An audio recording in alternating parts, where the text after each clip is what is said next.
Or Russ. I know. You sound great. That's all that matters. Yeah, I mean, you're gonna have to figure out your, you know. I mean, you just moved in, so Yeah. I mean, We just need some blinds. That's all. yeah. Some wall decoration. Absorb Some the wall. sound. Yes. It's, got all my posters behind me. Got to hang my Caladan Brood poster, my flag somewhere. All right, so looks like we're live. I don't know. It's not coming up on my my phone for some reason. I always like to kind of check just to make sure before. I just got the notification. There we go. Yeah. Yeah. There must have been a little lag or something like that. I don't know. I haven't used StreamYard in a while, but anyway, welcome everybody back to Future Ruins for our sort of what we're calling our mid-year stream catch up with all the hiker boys here.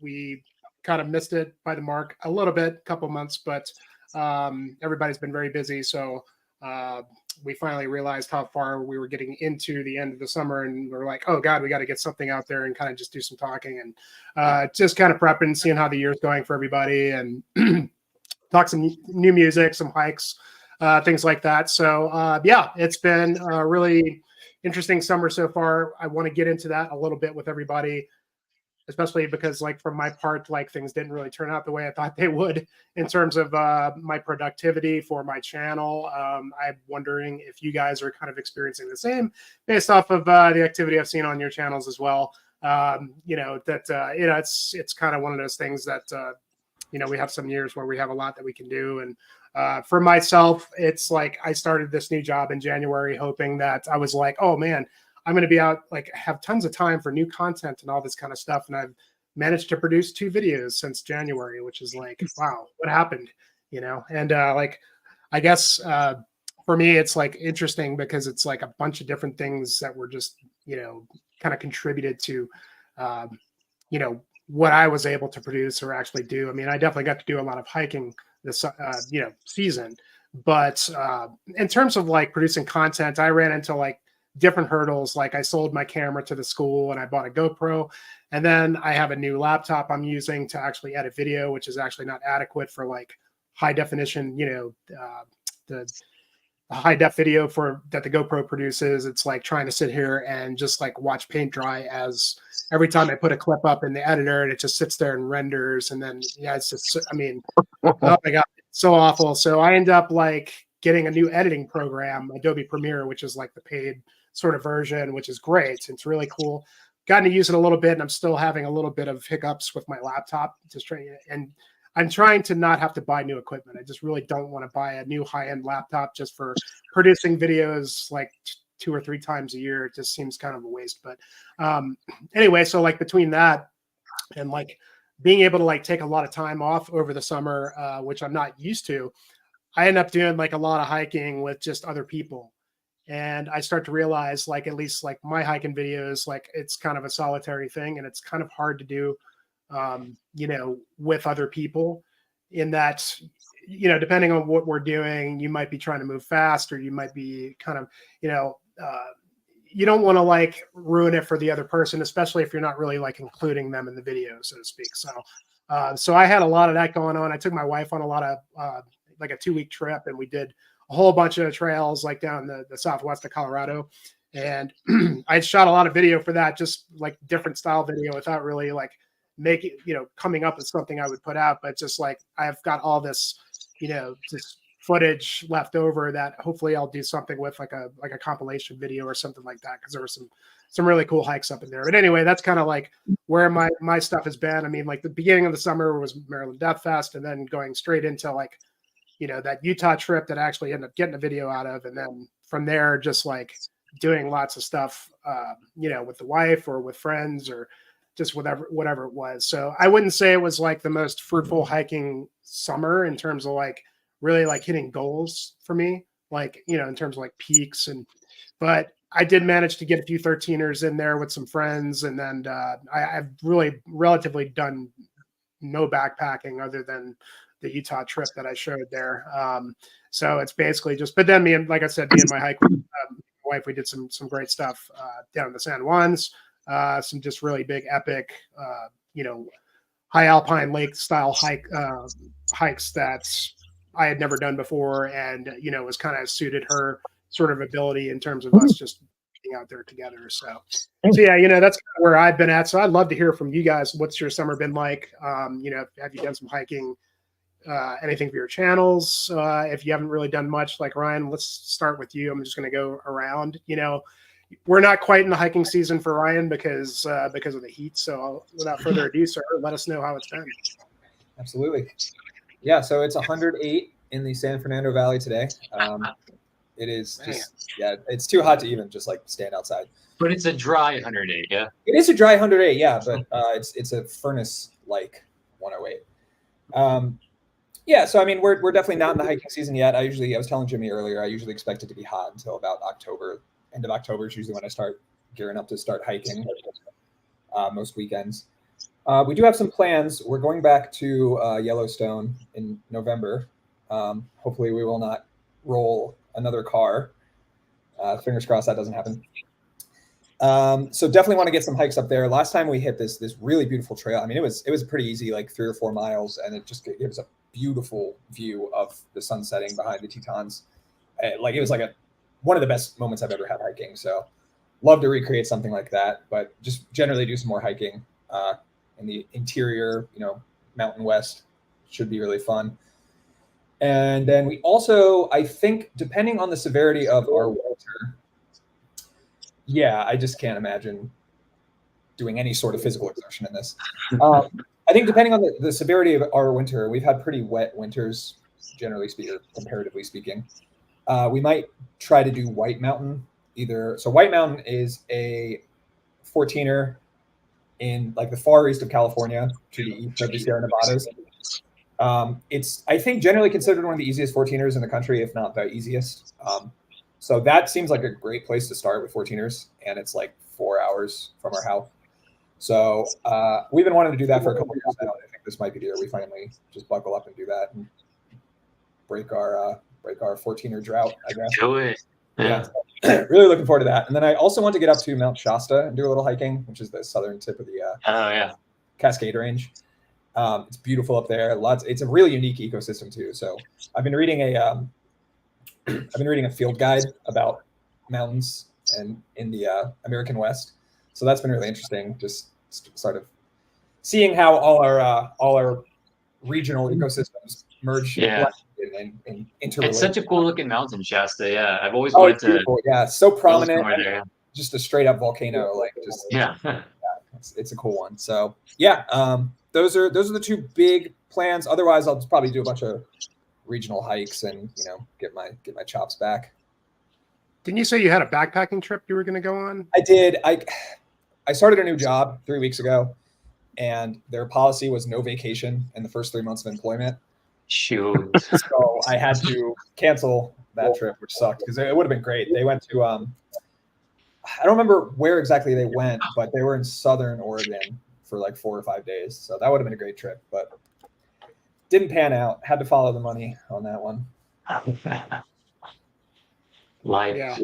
Yeah. Well, we'll get you out with a big heavy pack one of these days, man. Please do, man. Please do. I always prepare for backpacking. I every time I hike, I have a pack on. I know it's not quite the same, but I'm used to rucking it. So true. It's a good way to do it. Like even small hikes I do, I always bring all my stuff. Well, not all my like overnight stuff, but I don't see any reason not to. Put 15 or 20 pounds in a pack and just it's a good workout. A little bit, yeah.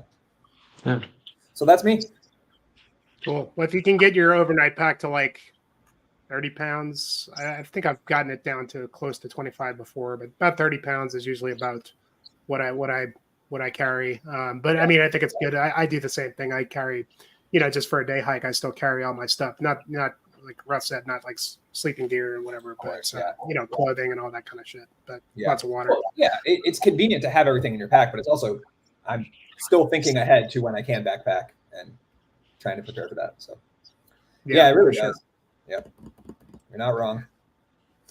Well, Tyler, you've been fairly productive from what I've seen. You've had two pretty notable videos. I feel like this summer with the grub steak benchmark and the Peak 4199 videos. Which, if anybody out there hasn't seen those, you want to see some killer Alaskan hiking. That's especially that grub steak benchmark was really cool. So, what is your what's your season been like, and what do you have coming up? Season's been kind of hit and miss, honestly. Like there's a lot of so the 4199 and grub steak were both brand new spots for me.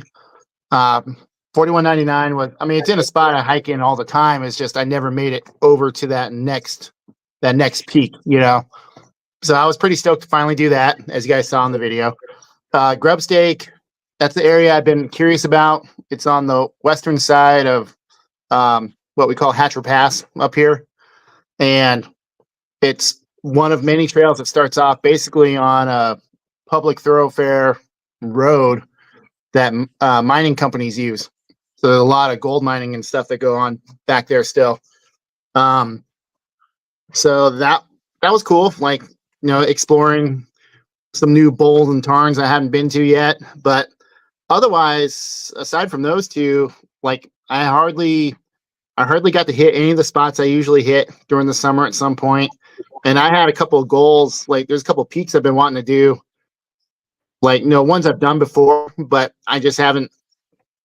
It hadn't worked out. Like, you know, just weather sucked, or I was working, or something came up, or something always came up, and it was a little bit of a bummer. There was a couple. Honestly, like I think I've been getting out a fair bit, but most of the season was a little disappointing for me because there's a couple of ridge walks I was wanting to do, but then my friends ended up doing it because they didn't have to work during the week, so they did it on a weekday when it was nice, and it was like, man, shit, you guys couldn't hold out for a couple days. But yeah, that's kind of where I'm at. Like, I wanted to do more videos, but I also didn't want to just post videos of the same old trips, you know. I kind of wish I took some video when I was on my California trip, actually, because both those hikes were pretty cool, but they were really short. And the Sierra Buttes was really cool. Like that Firewatch was super awesome. I think that's probably my favorite thing I've done this year was that, even though it's not a long hike, but that is my first hike over 7,000 feet. So that was interesting and different. Did you actually notice? the thing? I noticed whenever I did actually stop and take a breather, I noticed the elevation. But it wasn't drastic. I mean, I was seeing like more touristy types that are just dying on that trail, and I was like, it's like a 2.5 mile long trail. Like it's really nice. Like it wasn't that arduous of a climb, you know.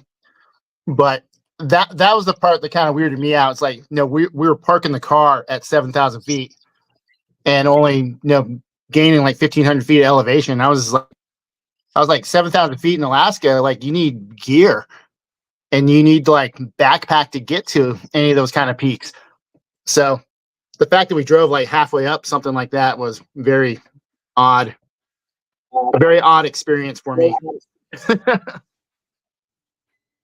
But otherwise, as far as like content for the channel, there's stuff I've been wanting to do, but it's just been a real wet kind of early fall so far. So I just been spamming my local trails, close to home here, and just, if nothing else, getting mileage.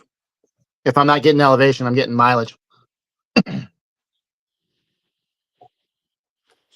Which, yeah, to be fair, has helped. I noticed a couple of the bigger hikes I did do, like the hiking was easier. Even the one backpacking trip I did, like it was actually easier to do. So I'll take that for what it's worth. Yeah. Well, you could always take those little oxygen. What are they? There's little booster cans that you can like suck on oxygen. Oh, yeah. Those they sell them like in pretty much every store here in Colorado. Really? Have you done them? I've never, it's funny. I took my mom on a 13er a couple weeks ago, and my mom, she's 70 now. Her and my dad moved up here a couple years ago, and she's been kind of, you know, physically trying to get. She's been doing a lot of hiking and just physically trying to get ready, because I've been telling her, I think if you prepare for it, you'd be able to do this. And it was an easy peak, in the grand scheme of things, but still, high elevation. And, it's funny, like she probably would have benefited from one of those. And she actually had one, and she just slipped her mind as she was hiking to even use it. Like we got to the summit and then we went down, and she's like, I totally forgot I had one of these boosts. I was like, oh man, that would have, it's like she was moving pretty slow, but I mean, like physically she was fine. She was just feeling the altitude and just, breathing pretty heavy. So for me, I mean, like, I guess I just, because Colorado Springs is already at like close to 6,000 feet. And so, like I've lived here long enough that I just have gotten so acclimated to going up high. And even like when I do, I still some days feel the altitude depending on, just how I'm doing that day. But like I might get a little head dizzy, but I've never really had any major issues in terms of like breathing and whatnot, Did you say 10,000 feet you're at? Colorado, no, it's close to 6,000. Oh, 6,000. Okay. Still, that's crazy. Yeah, it's like 5,500 and some change or something like that. Because I mean, Colorado Springs is kind of right next to the foothills where the mountains start going up. But and then Denver's about the same too. I mean, Denver's probably a little bit lower, but it's all still pretty high elevation in the grand scheme of things. Just leading up to the Rockies here. So yeah. But yeah, so what about you, Russ? What have you been up to? What kind of hopefully, I know you're just moving, both you and Ryan got new digs, and so you've probably been pretty busy, but how's it been going for you?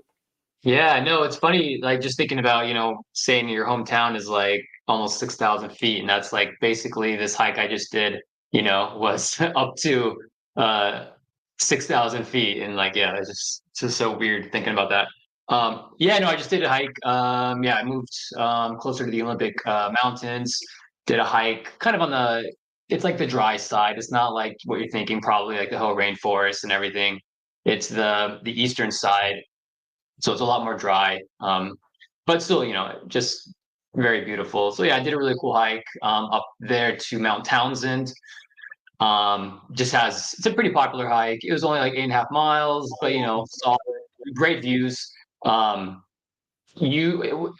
an inversion and there's a cloud. We're above the clouds, but usually you could see like the Puget Sound and Hood Canal and everything, but unfortunately it was all cloud cover below us. But it was still pretty cool, being above the clouds and just the views. What's the name of the mountain again? You said Mount Townsend. Mount Townsend. Townsend. Okay. Yeah. I was going to find it. Mount Townsend. Yeah. But the other hikes, I've only done one backpacking trip. That was pretty epic. That was in the Cascades, Foss River. Started from the East Foss River, went to the West Foss River. I did a big loop, 2 nights, 3 days. Okay, yeah, that's Mount. Yep. So I don't know if you can you can. That's it. Do a different. That is it though. Yeah. So you can kind of see Hood Canal there. So if the clouds weren't there, you could see Hood Canal, and then the Strait of Juan de Fuca there, and like Vancouver Island. Yeah. So Neat. pretty cool. No, Okay, cool. it was my Okay, so first hike that's- in like a month and a half, and I'm still feeling it after like 2 days.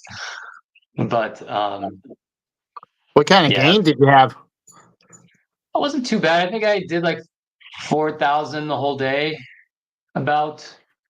I hit that peak, and then I hit another peak that I was kind of on the way, a different direction. But yeah, it starts out kind of in some like old growth forests, and then just the top of it is very dry up top. The ridge, it's cool ridge though to go on. Easy walking. Pretty dry up there. Quite different from the Cascades for sure. But some pretty cool views. Yeah, so just that's haven't done a lot of hikes, but yeah, I said my 2 night backpacking trip was pretty cool. Was really hard, but I filmed a little bit of that. Maybe I'll make that into a video. I don't know. I kind of usually just film a bunch, and then if I have the time, try and make a video out of it. But yeah, I haven't really been filming or making any videos, gosh, in a long time. I'd like to do another like music compilation video, um, maybe another hiking video or something. But yeah, just been really busy moving and everything. It's been a crazy summer. So yeah, hopefully things will settle down here a little bit. And have some more time for some content. Yeah. Nice. Do you prefer the Cascades or the Olympics? Yeah, that's tough. I mean, I haven't done a whole lot of hiking over here in the Olympics. I think it'll be hard to beat the Cascades. Besides maybe like being out in the rainforest, kind of along the coast, like the Hoh. And I'm actually planning on doing another hike, so kind of near Solduck Falls. It's like a 2-nighter, hitting up some lakes. I've never been in that area before, so that could give it a run for its money. But yeah, it's different. It's quite different. So it's too early to tell. Yeah. We just went to the Hoh for the first time earlier this year. Yeah. So I can't believe I didn't mention that in my hiking talk, I guess, but we hiked in the Hoh and then we hiked to the North Cascades the next day. So I got a very stark. Where did you go in the North Cascades again? Did you tell? I don't remember where exactly we were, but we kind of did a loop into Leavenworth and then came back into Seattle. I can find out. I don't know off the top of my head, but I could find out. Okay. Where we were. So you drove to Leavenworth and then so we drove into the Cascades, then into Leavenworth, and then back to Seattle. Okay. Yeah. Okay. So like I-90 to like Highway 2 probably. Yeah. That sounds right, yeah. Or vice versa, yeah. Yeah, Leavenworth is an awesome little town. Little German cool, town in the mountains there, yeah. It's so weird, but it's awesome. Yeah, we were not expecting that. Yeah. It's a neat place. Yeah, Olympics are on my bucket list for sure. I've wanted to go there for a long time. I've done a couple of the mountains in the Cascades, like North Cascades, like really high up there, close to like Baker. Okay, yeah. I think I had told you about that before because that was like years ago. Yeah. But I was really kind of blown away by how different they are from the mountains here. They just being that lower elevation, a little bit more humid, but like just the foliage and everything is just completely different looking than here. High elevation here is like really just a lot drier, so it's just not as like it's still very green and but just the types of plants and trees that you see are completely different than what you see in the Cascades. Plus, you get a lot more like it's interesting how those mountains stay like snow covered like most of the year, right? Whereas like North Cascades especially, yeah. You can't start hiking until like July, like mid-July, some hikes, yeah. And then like our mountains in Colorado, the high peaks are they're pretty much completely snow free by late July or whatever, and then they're just big rock piles at that point. So they don't maintain snow, and we don't have any glaciers or anything like that. It's just completely, Yeah.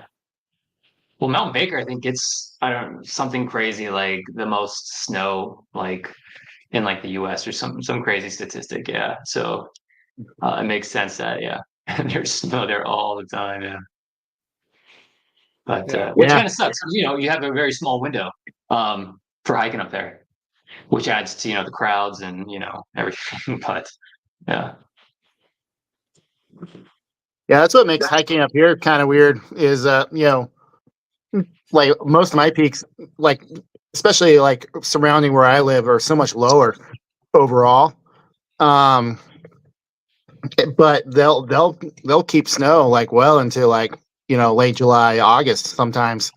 Yeah. Like there's a couple of hikes I've done where I'm still hiking on snowpack and it's like peak summer for us. But, I'm not climbing any higher than 5,000 feet. Yeah. No, But I yeah. mean you are in Alaska. But Yeah. Yeah. So I mean, I'm not getting nearly as hot for sure. yeah. But yeah, that was the other thing. Like, actually, we lucked out when we did those hikes when I went down to California because I don't remember the name of the most of the towns. I think it was like I think we were near like Crestone or something like that. We're in the Sierra Nevadas. We were in the mountains. But both the days we did the hikes, it was like in the high 80s, low 90s. But you know, Ryan was talking about how it felt like a radiator. It still felt like a radiator. Like it was like Yeah. it was like, That's rough, man. Yeah, that's hot.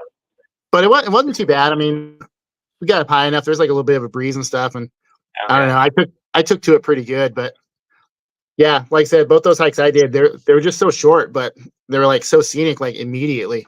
So it was Yeah. like that was kind of the trade off. True. Yeah. Yeah. No, that is because sometimes it's just like a long, like 3, 4, 5 miles going like up a valley. Sometimes some hikes around here, just kind of like the Mhm. same scenery, and then you finally start, climbing up. And so that's usually when I, put the headphones in when it's just like 4 miles up the valley.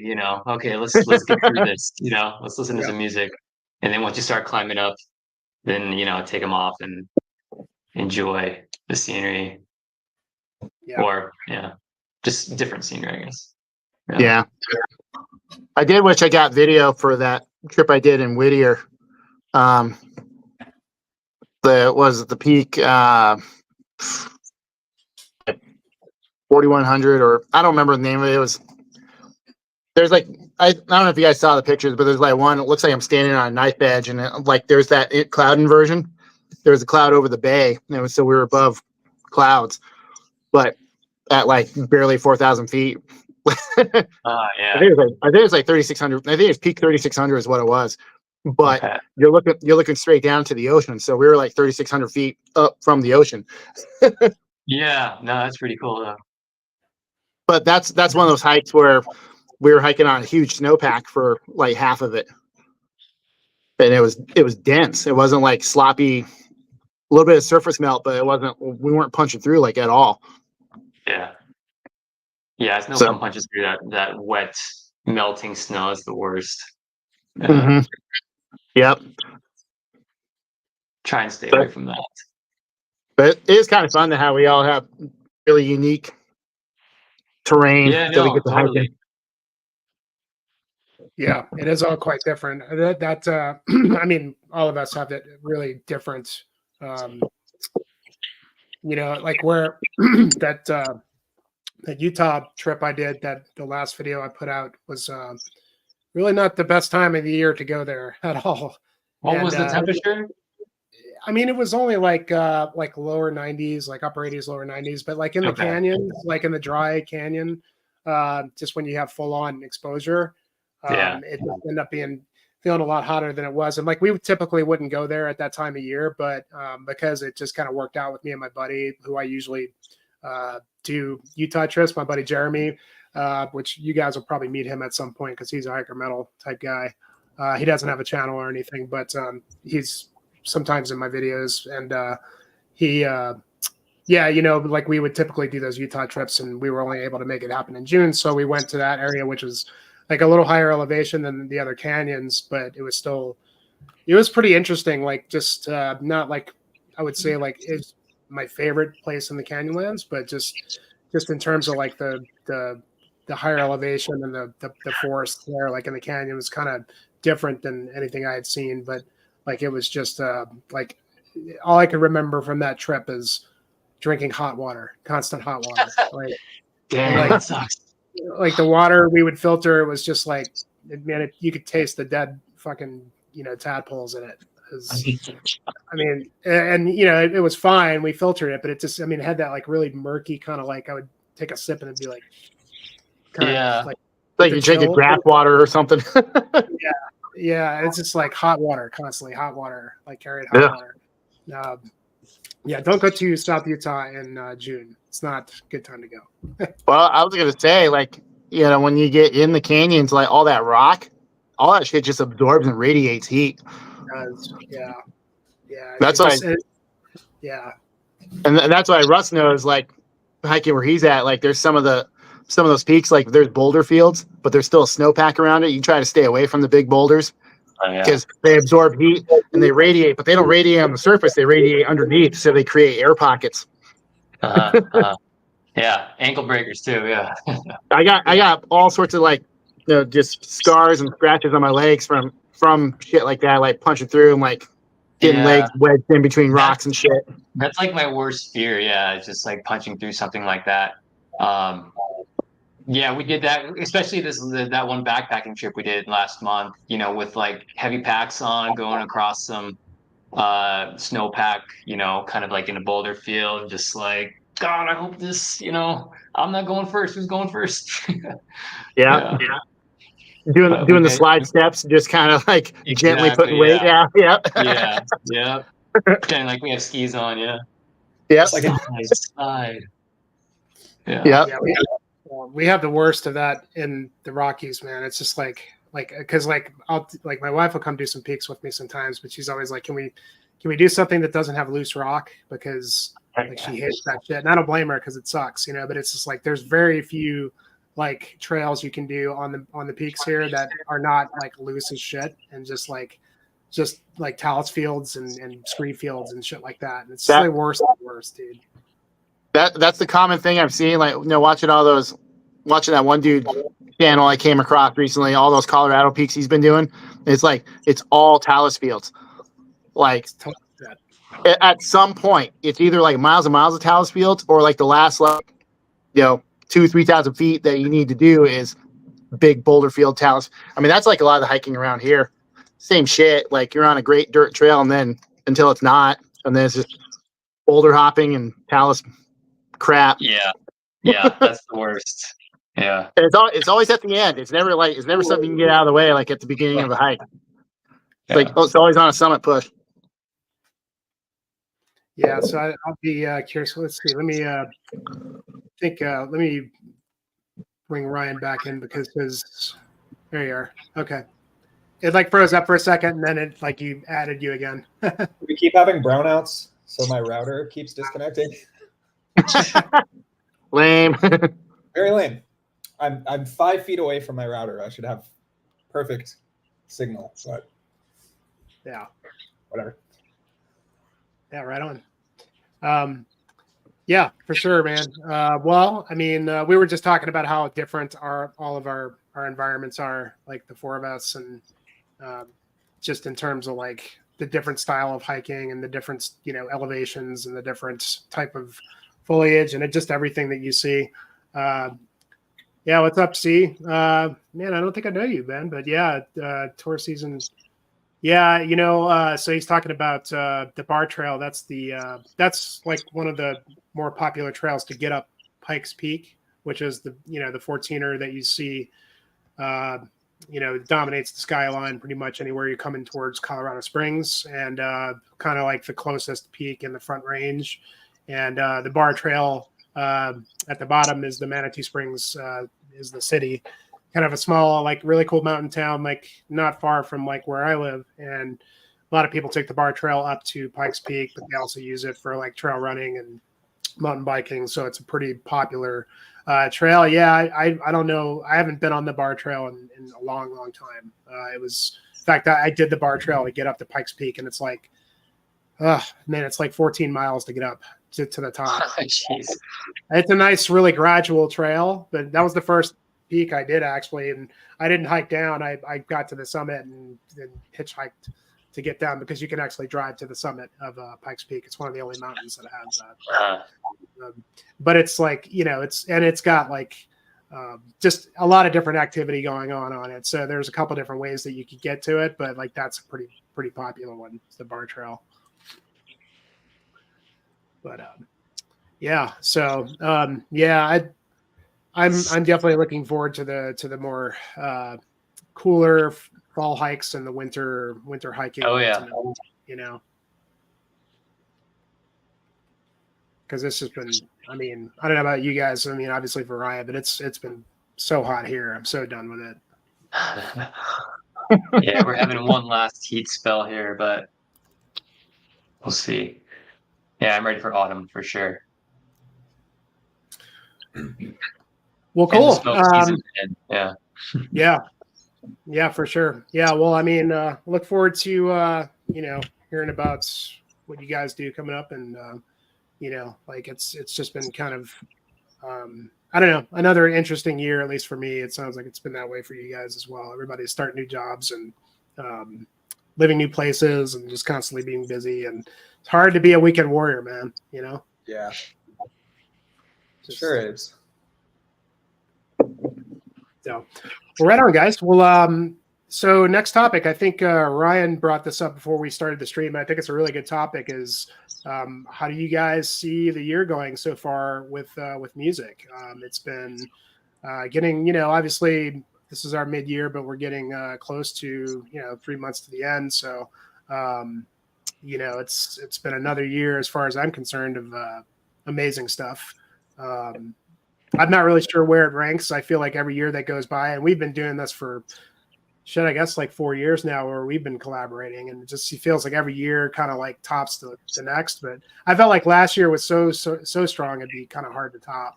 I'm still going back to 2023 releases that I hadn't really checked out. But I'm kind of at a point now where like it's always hard, man. Like I still want to like check out new stuff, but I always feel like I'm still lacking on the stuff that I need to catch up with. So, but what do you think, Tyler? I mean, you were saying you've got a lot of stuff physically, and you're feeling like it's a pretty year, right? Well, I was thinking about this earlier. I think just the amount of quality bands releasing stuff seems to be higher this year. Last year it was kind of dominated. Like there was like a number of, we won't say big names, but like, more known bands all dropping really good shit. And seems like a lot of them dropping like in December, doing that kind of crap. But this year there's been just a lot of quality bands, a lot of new bands dropping stuff that I've been really impressed with. But outside of my top 3 to 5 that I've kind of got in mind so far, everything else has been extremely interchangeable. Like there's been a lot of really good stuff, but I go and listen to it a couple more times. I was like, it's good. It's not great. It's like, it's really good. So I don't know. So I think I have an excess in quantity of stuff from this year, but I think it's because I'm trying to keep up with it's a lot of new bands, like a lot of new to me bands. So overall, it still seems like it's a very, very strong release year. And then there's plenty of bands gearing up once again, as we've been starting to see. So we'll see what happens these next couple months. I just, man, I don't want 5 of my favorite bands like all dropping shit December 28th. You know what I mean? I'm just like, I don't want to go through that again. That thing pissed me off. That pissed me off like a couple of years ago. Hate Forest, dropping like literally right at the end of the year. And then there was, what was the one last year? It was someone last year like dropped like last minute, and it was just like, and it's always really good stuff. And it's never like, oh, that's good. It would have been on my. It's like if I don't put it on the list, I'm gonna get fucking scolded. Like Storm, didn't Stormkeep do that like 2-3 years ago? Like yeah. December. And everyone freaked out over that album. Yeah, great album though, But yeah, I don't know. I think overall, I think it's been a very, very strong year. And like I said, it just seems like there's just a ton of newer bands like come to the limelight, as it were, and releasing really quality material. But like I said, again, outside of my top 5, I don't know if there's anything that's like, I think last year was the hardest I've had to put together a list outside of the top 3. I think this year is going to be a lot easier to actually organize a list, even though I have more albums to go through to organize. So I don't know. Take that for what it's worth, I guess. Man, last year was hard, man, to not narrow down for me. Yeah. But like I said, there were so many like big bands. Well, like in our relative, common likes, big bands, but just high quality, top tier bands like that just don't seem to miss. And there's just a lot of that last year. But yeah, this year it's like I don't think quite as much. I don't think there's those bands, but I'm waiting on that Old Ridge, man. I got to hear the rest of the album, but I'm liking what I'm hearing so far. That folk album I loved. And Ryan, you should Like get it too. past the first song, but that album was great. It's a Oh. unique kind Yeah. of psychedelic folk trip with like just some good driving like beats to it. It's not too ambient. There's like a good groove to each song, and then there's like it ends like on a like on a black metal song. That's a cool album. Yeah. Yeah, actually, Whatever that's I forget what it was called. Something weird. it's something of the Polar Shaman. Possession Possession of the yeah. Polar. Yeah. Yeah, that's what actually I sent the link to Jimmy because that's one of the ones I was actually going to talk about. But Okay. yeah, There we go. but same dude. Yeah, awesome. Yeah, but yeah, Dark Adversary. They've been teasing that they're releasing CDs for both that and the Old Ridge, but they haven't said when. And they don't do pre-orders, so when it drops, it drops. Mm. So Annoying. I'm keeping tabs. I'm checking in. Yes, let me know because I'll probably miss it. Yeah, Jeff, you just missed our hiker talk. So I would say we could probably talk all night about hiking, but I figured we'd keep it. Most people want to hear about the music and stuff that they're going to watch. So, but we got a little bit in there. Got a preview of what everybody's been up to, and it's been really cool to hear that. I'd love to just like spend the whole episode talking hiking, but got lots of music to talk about and whatnot. So yeah, man. Well, so Ryan, what's your take on 2024 thus far? I think like since I've been making year-end lists, this will be the hardest year I've ever had. And Really? I really did. I was kind of unimpressed last year. I mean, there were albums I loved, but like I think what Tyler's feeling this year. I feel like last year I had like my top 4 or 5, and then the rest were just like, these are all pretty good albums. But I'm literally looking at like 15 or 20 albums where I'm like, these could all be in my top 5. So that's really exciting. That's a great problem to have. I think 4 of my top 10 favorite bands are all releasing albums this year. Just like the stars have aligned. But yeah, I'm really excited. It's going to be a really fun list to put together. I feel very enthused about this year's offerings. Yep. About you, Russ? Yeah, no, kind of the same thing. Yeah, like a lot of some of my favorite bands, Alcest, Winterfell, releasing stuff. Yeah, I don't know. I have nothing's really hit me too hard this year. Maybe it's just circumstances, like life and everything. But yeah, no, I think I'm having a little bit more difficult time putting my top 10 together. But there's a few standouts for sure. Yeah, and I've kind of been going back and listening to a lot of older stuff. So I think more than usual, kind of going back, listening to old stuff I've never really listened to, kind of trying to sharpen my metal history knowledge. I'll talk about one later, but yeah, but no, yeah. So yeah, I don't know. Maybe not as strong as last year for me, but definitely some some good stuff. Yeah. For sure. Cool. Well, for tonight, we decided to just like as we usually do, just go through some picks, and we decided that we are going to try and steer as far as we can, as from things that are going to end up on the year-end list that we're definitely going to be doing this year. Towards probably we tend to do our stream in January just to make sure, for the reasons that you guys were just talking about, that we might have a little straggler showing up there at the end. So we do have 4 months almost. There's a lot that can happen. There's a lot that I'm definitely anticipating as far as new stuff that's coming up. Agreed. Devin. Yeah, well, that's going to come up here in a few, actually, that band. But yeah, none of us would complain about that. So yeah, I just grabbed some new stuff that I bought, some old, some new. But since Russ went ahead and brought it up, and a band Sorry. that I'm very much anticipating the new record from this band is. Let me go ahead and blow myself up here. I almost forget how to do this, but I've been filling in the holes of Winter Philith, and was able to find a good pressing of this record for pretty cheap. Actually, they repressed it.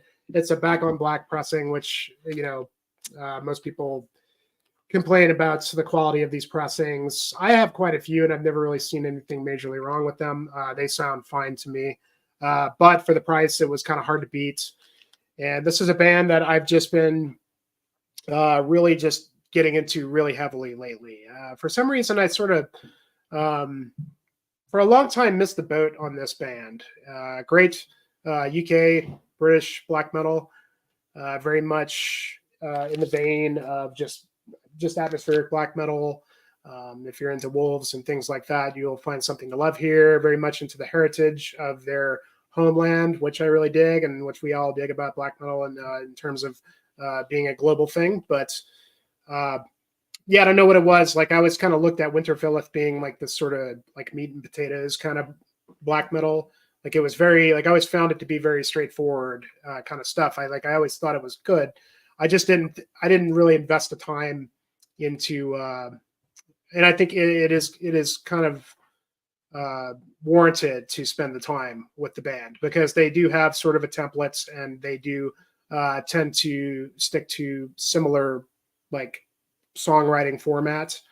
I think what really brought me into the band was their fantastic and excellent neo-folk record, the Hollowing of Herodom, which is 2 albums back, and I think that's a great neo-folk record.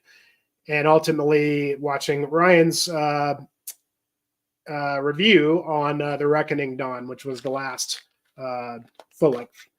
And in terms of what this band does, I think, at least for me, that was really their finest moment so far, in terms of really just like bridging the gap with everything they do. Just really great riffs, great songs, great instrumentation, a lot of variation, and just a lot of great musicians, bringing Dan Kapp in there from Wilkins Men. So pick this up, and this one's really good. I mean, I really had to like kind of sit back down with this one, and I found a lot to like. It was a lot more varied than I originally thought it was.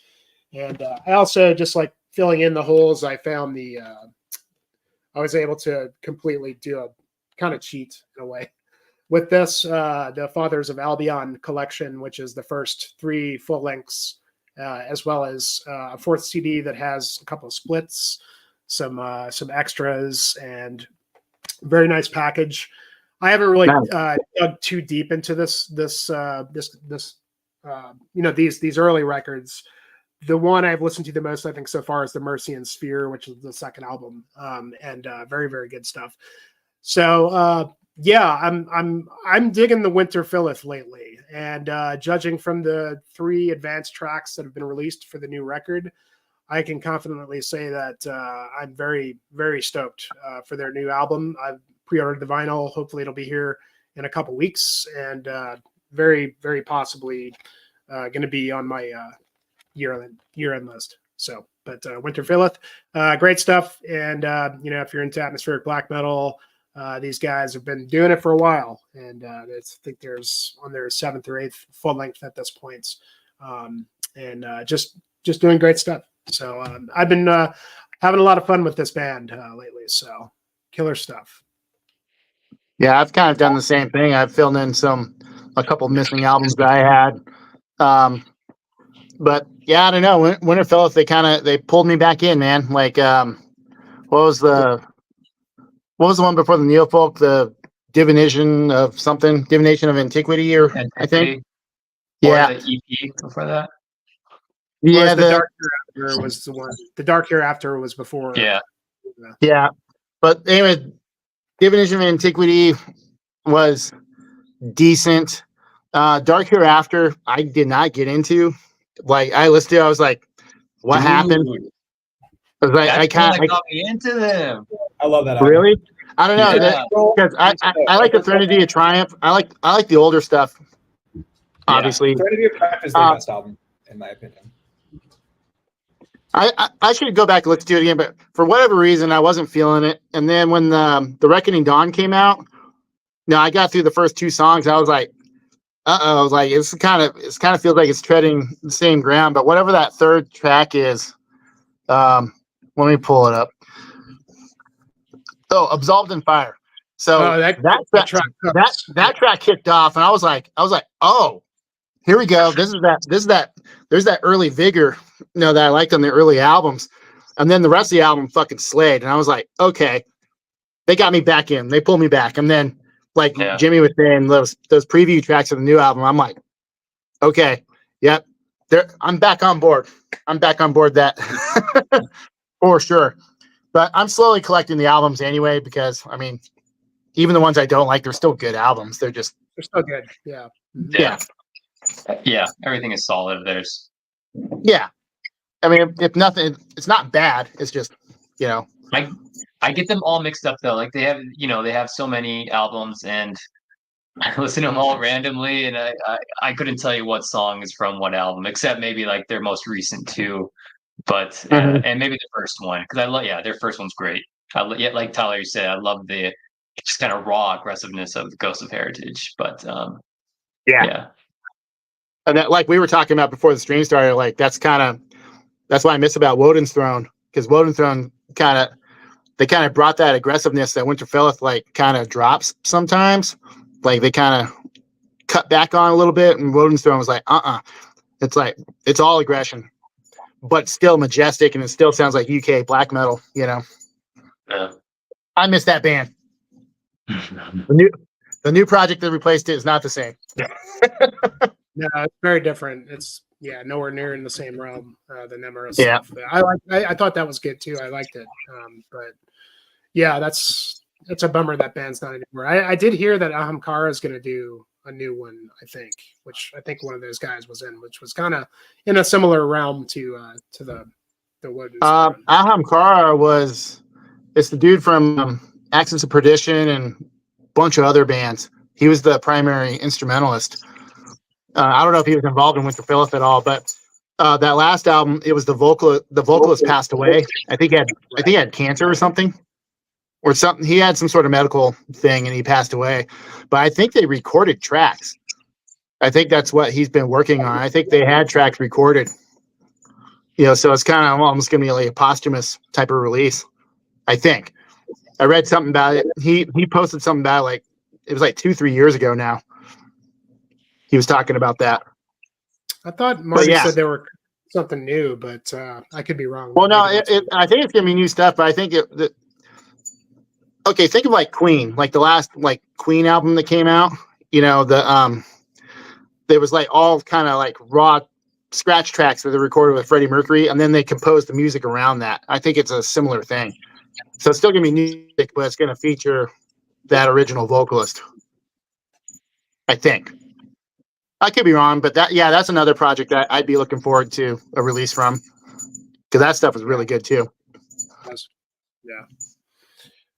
All right, Tyler, you next up? Yeah. So for my first pull, I'm gonna go with something, with I guess you can say a tragedy that happened just a few days ago with the passing of PK from Abigor. Oh, yeah. So I've listened to this a few times. Now I have quite a few of the Abigor albums. I have everything up to Satanized. I hated Satanized. I didn't get into their stuff after that until that newest album. I actually liked that last album they put out, but this is the album for me. Like this is his best riff work, I think, as far as like melodicism, that kind of grandiose type of feel. Like, and I know that the band themselves like kind of complained about that. They felt that was their most commercial album, but that was the album that kind of put them on the map too. So, take that for what it's worth. But yeah, far and away my favorite Abigor album. I listened to this quite a few times, reading about his passing, and actually I forgot how there's no bad tracks on this album at all. I forgot about that. It's been a many number of years since I'd last listened to this top to bottom, and yeah, But yeah, Noctimnon, Abigor. Been spinning this quite a bit. Yeah, it's my favorite as well. I don't think kind I've of struggle listened with a to lot of that their. one. Was that right? I don't think I've ever listened to that one. Oh man. I'll have to. This is I'll have to so run- you've probably at least heard the song "Scars on the Landscape of God." Like that was the one that was on compilations, and like that was kind of the, I don't want to say hit single, but it was kind of the hit single for them. Okay. That's kind of what got people. But I can say safely that it's not even the best song in the album. Like the album is just that strong. But yeah, I would recommend going back and listening to that album. It is melodic black metal glory. That sounds perfect. It's vicious as hell too. I mean, just like all their stuff. But I mean, Yeah, but it's not at this point. They're still writing like real aggressive yet melodic, and they hadn't made that turn towards like the dissonant and just really bonkers compositions. yeah, interesting. What happened with the guy? I don't really know too much, and I haven't really followed the band very much since. I mean, just the first few. Some of their later stuff. I actually like some of the later stuff, like Fractal Possession, even though it's a little out there for me. But there's some stuff on there. The last two records, I don't even know if I've heard the most recent one, but the last one before that, I just couldn't get into. It was just too out there for me. That's funny because I got a lot of people, like a lot of my friends, like in the other like Facebook groups I'm part of, they're all about that second to last album. Like that's the one that they're pulling out. Like, yeah, this is peak Abigor, and I was like, not really, not in my ears, but no, that last album, that's the first Abigor album I actually purchased since Satanized came out. So, yeah, I don't say that lightly. I actually liked it that much. But that you're talking about like late year releases, that came out like I think didn't it come out like on Christmas last year? Oh yeah, I remember that. Yeah. That It was right at the end of the year, and there was like no fanfare. Like it was like, oh, new Abigor album's out, and people were like, oh, what? And then that was it. Like you didn't hear anything about it, but it's really good. I got to check Yeah. that then. A shame. Rest in peace. But man. I mean, if you guys haven't seen, Abigor did say that there was music that PK had recorded or that they'd already composed before his passing. So there is going to be at least one final Abigor album. Really? Yep. Was he the main songwriter? Him and the TT, they're collaborative, but one guy would Okay. write like a series of riffs, and then they'd send it to the other guy. Then they'd write. So he's basically in the thing I read, like basically they said the process hasn't changed. It's just one of the guys is just no longer with us now, but he'd already had like a whole slew of songs that he'd already written. So if it's anything like the last album, I'd be pretty excited about it, honestly. Yeah, Cool definitely stuff, not a man. band I've explored much. I always tell people, man, it's like if you don't like the super, I can't say they're dissonant. Like they don't sound like those albums don't sound like Deathspell Omega or bands like that. But it's out there, like just bonkers at compositions and riff work. But if you like, I always tell people like check out the first few albums, get to Satanized, see how you're feeling, and expand from there. If you start with the more complex stuff and then you go back, you probably wouldn't like the early stuff. Yeah, I maybe would that's say the what one it you pulled is probably the most like, I don't want to say accessible, but definitely like listenable, in terms of like kind of getting just used to what they do. I mean, the riff work, like PK's guitar style is still very distinct, even on that album. Like there wasn't guys writing riffs and playing riffs like he did.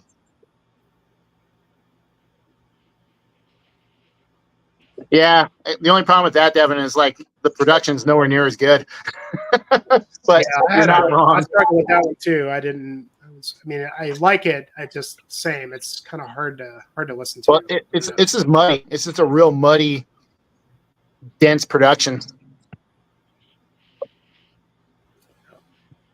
But yeah, that's cool. Peace. Yeah. BK. Had to be brought up. That's cool, man. Glad you did. Mm-hmm. All right, Ryan, you got one you want to pimp? Yeah, absolutely. So as usual, I don't have physical copies of anything I'm going to be talking about, but this album just came out, if I'm not mistaken, like a day or two ago. It's a Finnish band called Concrete Winds. It's yeah, I know it's a scary sounding name. There might be some broken English going on there too, but I mean, I think it's really evocative, and it's just incredibly fast paced. Atonal black and death metal, very ferocious. I mean, kind of in the vein of like Antichrist Siege Machine, like that just style of relentlessness and riffing. Yeah, I mean, this is an album I've listened to a couple times since I'm wrong. It came out late August, but 5 or 6 days ago. Just really, really good record. Really, really fast paced. If you're in the mood for something just like super pissed off, definitely recommend this one. Spoiler alerts. I mean, it's probably not going to be on my year-end list. That's sort of why I'm talking about it now. But I mean, I do think it's very, very good. It's just like it's almost unfair the number of good records this one has to go against this year to earn a spot in year-end lists. But yeah, man, I'm really enjoying this one. Yeah, just pissed off Finnish death metal. It's good stuff. Yeah, I have a number of friends there all about that one. Yeah, I know. I guess that style isn't really your thing, is it? It depends on the band. Yeah, Depends on my mood. for sure. Yeah, so Finnish band, death metal, grindcore. Interesting. Is it very grindy, or is it more? I mean, I guess yeah. I guess death grind is like an appropriate genre. I hear black metal. I mean, I think it's black and death metal. I think it's definitely in the vein of like Blasphemy and Conqueror. I think that's what they're drawing from. But I hear grindcore too. I mean, the whole BCO black metal thing was also drawing from grindcore. So I mean, it's all kind of converging threads. But yeah, I hear black metal in this for sure. Sepulchral Voice, isn't that a Canadian label? I'm not sure. I think it is. So I'm mistaken. I feel like that's a Canadian. But yeah, Finnish band, Helsinki, cool. Yeah, I think it's also Never a heard of two-piece. I'm not sure if they do live shows or what, but it's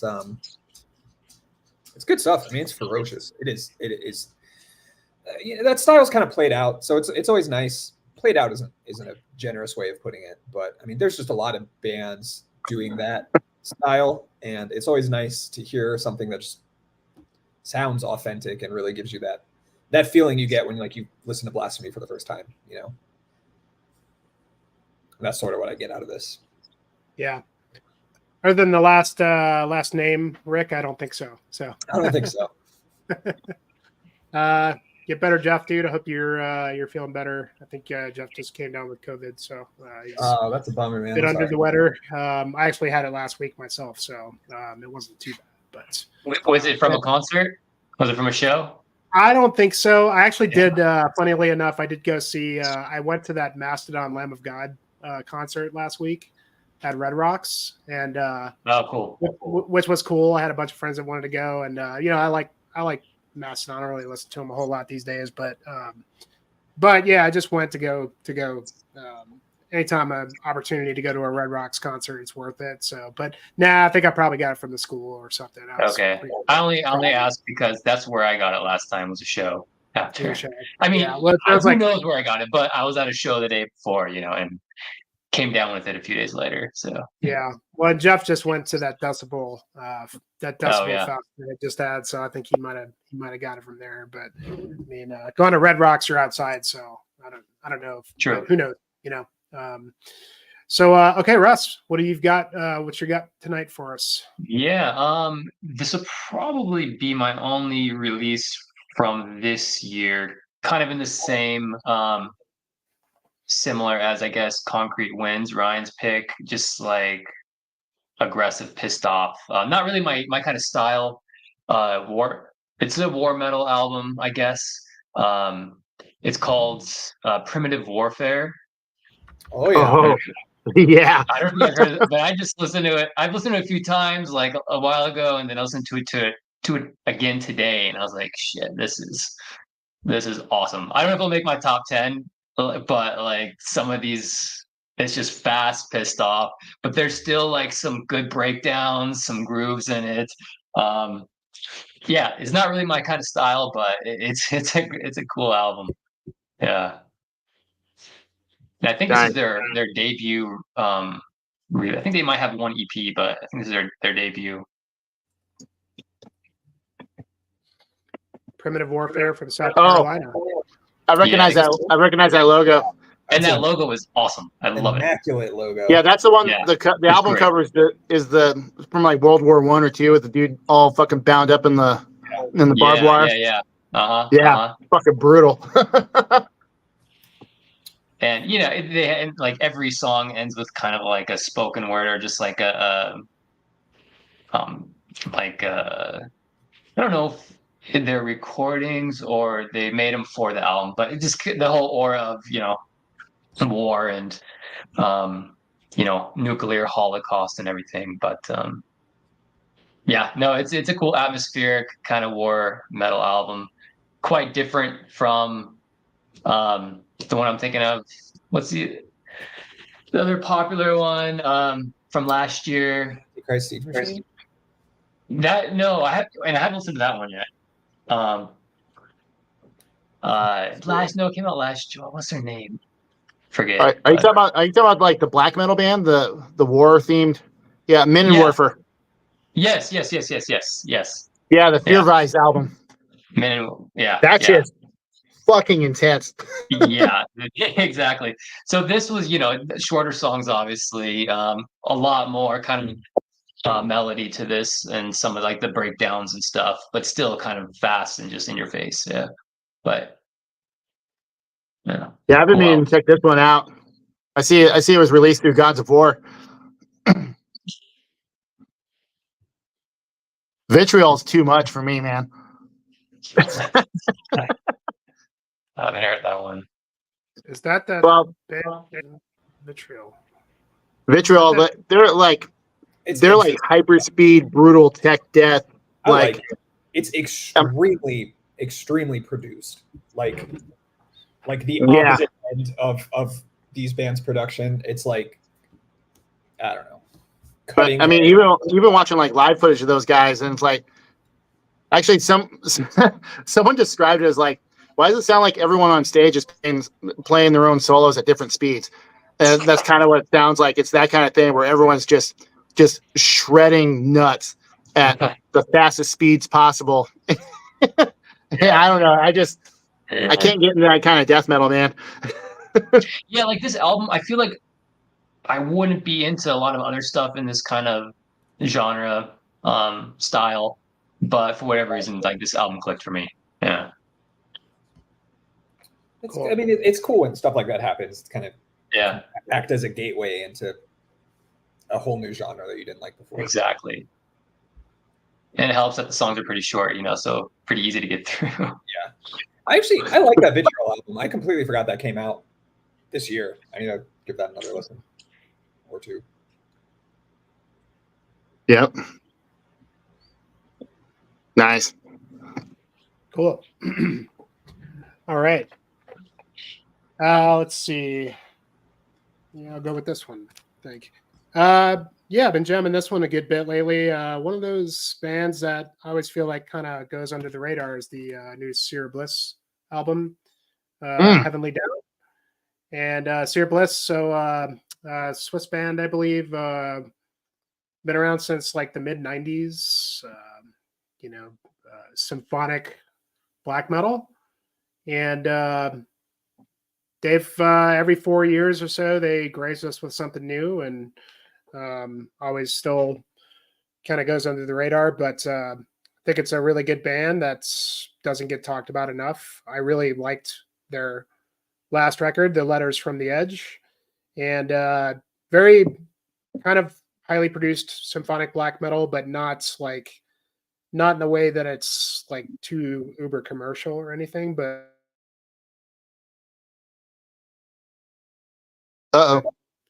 and Hungarian, isn't Hungarian also Swiss? I'm probably mixing my countries up. Hungarian. Yeah, they're Hungarian. Hungarian. Okay, so I was close. Country over. But their claim to fame is having a trombone player, which I don't think you really hear too often in terms of bringing out a lot of the melodicism and symphonics of the band. I mean, of course, there's keyboards, but pretty straightforward, black metal. Just in a, it's when we say symphonic black, but it's not overly symphonic. It's not too overdone, like, say like Later Day, like Dimmu Borgir or anything. I think it's all brass. Yeah, it's all brass. It's a nice balance, I think, that they find in their melodicism, I guess. And yeah, man, I mean, like, they just write good songs, well produced, and yeah, man, I mean, like, I'm really enjoying this one. I don't know that it would quite make the year-end list, but every time these guys release something new, I'm usually easy to just pick it up before I've even heard it, because you kind of know sort of what to expect. But if you liked The Letters from the Edge last year, I think you'll easily enjoy this one as well.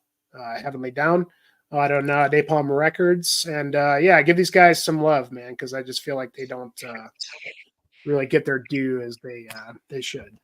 So, I have never heard of them, Jimmy, so I will check it out. I think you would like them. You're in for a treat, dude. Am I? Well, like Jimmy said, like their symphonic element is based on the brass instruments. So it's more like an epic. It's more like an epic movie soundtrack rather than phoned in symphony orchestra.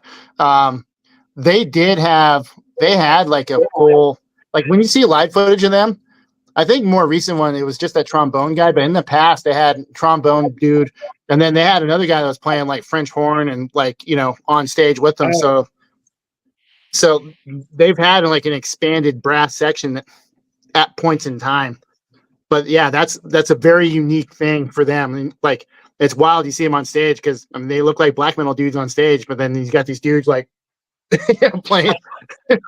Yeah, you expect it to be like a ska band or something, but it's just no, it's symphonic black metal, and I think he's doing mostly trombone on these. But man, it fucking works though, man. It's trombone. Who would have thought? Yeah. Trombone. Yeah. Or maybe he's doing some French horn in there too. I can't tell, but it sounds mostly. Yeah, that level of brass where it's not the real high, it's not the piercing stuff like with the trumpet or those kind of instruments. But it's also not like super low end. It's not like, it's not a tuba, it's that nice mid range. And it just sits in a nice pocket with the guitars.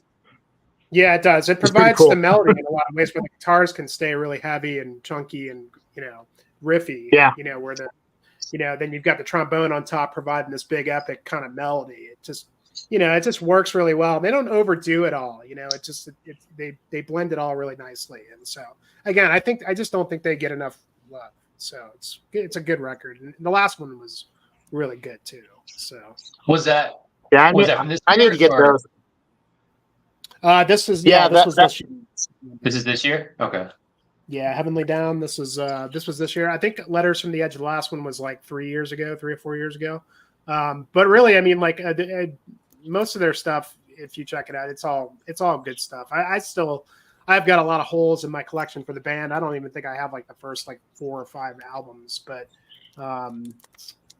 they've always been. I think I have the first 5 albums. I know I have the first 4, but I think I have the first 5 albums. The ones I don't have. Yeah, but they've always been, again, like I said, they've been around since. I think the first album was like 96 or something like that. And they've still been kind of quietly been doing their brand of of black metal. So Good shit. Yeah, that's a good one. I need to get that and the last album. Yeah, the last one. I think I like this one. I like the last one a little bit better, but it's just as good, really. I mean, can't go wrong. You know. Cool. All right, Tyler. Well, you guys saw my post on Instagram. I gotta fucking flex this. I've been listening to that's this. I've been listening to Yeah. the shit out of this album. And like I said, I'm not proud of what I spent on it, but it was cheaper than other listings, and I had to jump on it, man. Like, I missed the boat when this first dropped, and been kicking myself for 4 years now. It came out in 2020, and yeah, found it from a U.S. seller I've dealt with before on Discogs, and got it. And yeah, for those not in the know, this is just absolutely amazing French black metal, just done in that really unique style that bands involving the artist called Fog. Like, all his projects kind of sound similar, but there's just something to it, like how he writes riffs, how he plays the drums. Like, I can't describe it. Like, I think the best way I can describe it is like there's a sense of longing without being depressive.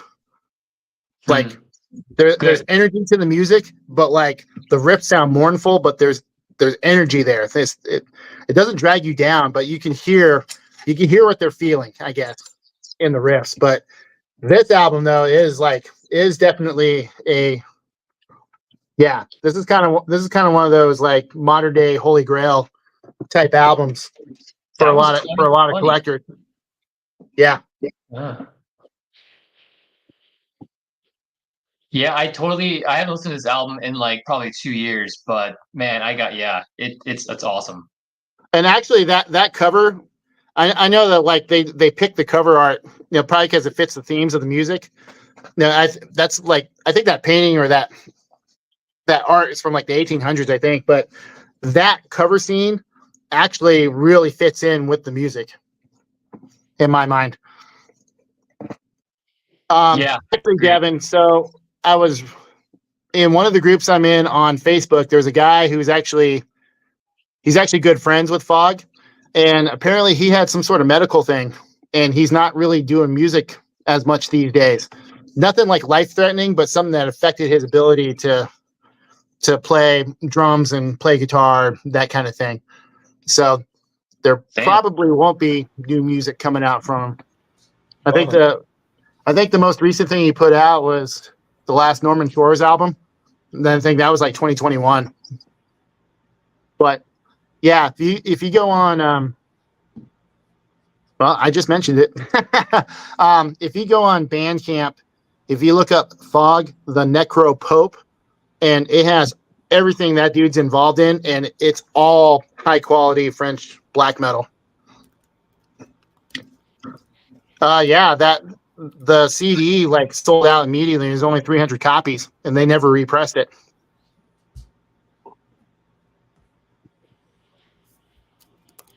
Yeah, I wouldn't have expected this one to be that one you were talking about. Yeah, hard to find one. Like I said, I went back to Discogs and just looked again, and there's another seller in the U.S., but he's selling it for like $85 before shipping. Yeah, dumb. I mean, I got this for around 50, which, like I said, I'm not like, I winced when I hit the button. I was like, ugh. Yeah. Like, but I'm expecting now that I purchased this, I expect some sort of reissue to come down the road, because the Volnute album, I finally pulled the trigger on a first press of that. Then like the following year, there was a reissue, like, the really good reissue. I got the Dawn EP, the Sorg, whatever, Sorrowful on Black Wings. And then that's when the, the reissues for that came out. And I was just like, son of a bitch. Like, but I can flex first press now. So I guess, the collector scum in me can be proud of that. Yeah, there's something to be said for that, man. I mean, they'll probably press it again, but that feeling when you just have to have it. And you may wait for 2 years and like, I don't want to wait 2 years. I want to know, Yeah. So, Well, it was funny because like the Necropoly album that came out right around the same time as that, I think, yeah, like so the Cenotaph guys, they actually played on the early Necropoly stuff, so it's their music, and it's just that Amartumi guy from Cavern and the Resilience label and all that. Like he did vocals and secondary guitars. So the Necropoly album came out shortly after that. I can't remember the name of it, but it wasn't on the same level, man. It was good, but not on the same level. That album is like, this would be one of those albums where like people are like, where should I start with French black metal? It's like, well, if you can find a copy, I'd start with this Cenotaph album right here. For sure. Got it on my Spotify now. Yeah, definitely need to go back and listen to that. Oh yeah, man. Like I said, I saw the listing. I was like, that's like the best price I've seen. And it was like, I don't know. Like I have a love-hate relationship with Discogs sometimes. Me too. Yeah, I got a couple coming up, similar issue. But sometimes you got to go with it, man. So cool, man. Good pick. Sure, everybody's going to be. I don't. I feel like I've heard of this one before. I just never got around to checking it out. So I surely will. It definitely made the rounds, and I think that's why it sold out so quick, because there was a lot of publicity around it, like people sharing it in social media and whatever. Because I know, like I remember it dropped, and I was like, oh yeah, I need to get this. So I put it like in a wish list thing or something on Bandcamp, and I went back to get it later, and it was gone. It was already. They did do a vinyl repress recently.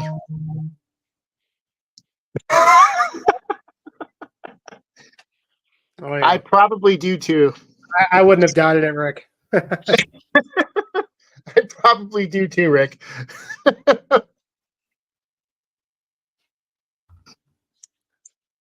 All right, Ryan. I missed the part where he said this guy's cart. I thought he meant his collection. Oh no, yeah. Okay, no, I'm not in that same boat. Never mind. Yeah, his collection. He doesn't need a down payment. He's buy a house outright. You know. If you see Rick on a stream, you'll see the background. You'll know what I'm talking about. So it's a fine collection, sir. But I wouldn't doubt it at all. So, and I don't blame you. Cool. All right, Ryan, what you got for us next? All righty. Taking it back a little bit.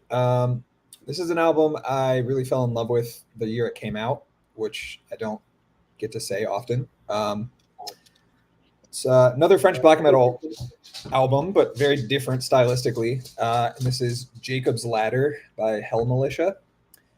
I guess Hell Militia's claim to fame is that Maynok from Mutilation was their vocalist for, I think, the first 10 years of the band's existence or something. I don't know why he's not in the band anymore, but he was the vocalist on this album. That's not to say that it sounds like Mutilation necessarily. But it's definitely just French, satanic, evil, scary sounding black metal. This album uses samples to really good effect, and it's just one of those albums where every song is a little bit different, but every song just lands perfectly for me. Obviously, it's all subjective, but it's not like it's just one style of black metal throughout. They do a lot of slower stuff, some fast paced stuff, but it's just they just had a very holistic vision of what they're trying to accomplish, and they succeeded. It's just a really, really good record, kind of psychedelic, very evil, but very memorable. Very I don't know. It's just one of those albums where I'll finish it and I'll want to start it over again because there's just this one riff I want to hear again. It's just really, really quality stuff. And it's What's also the name of it again, Ryan? Hell Militia is the band. Hell Militia. Okay. Why is that so familiar?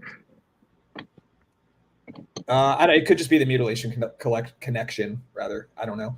And also, interestingly, this is one of those bands where, I don't really like any of their other albums.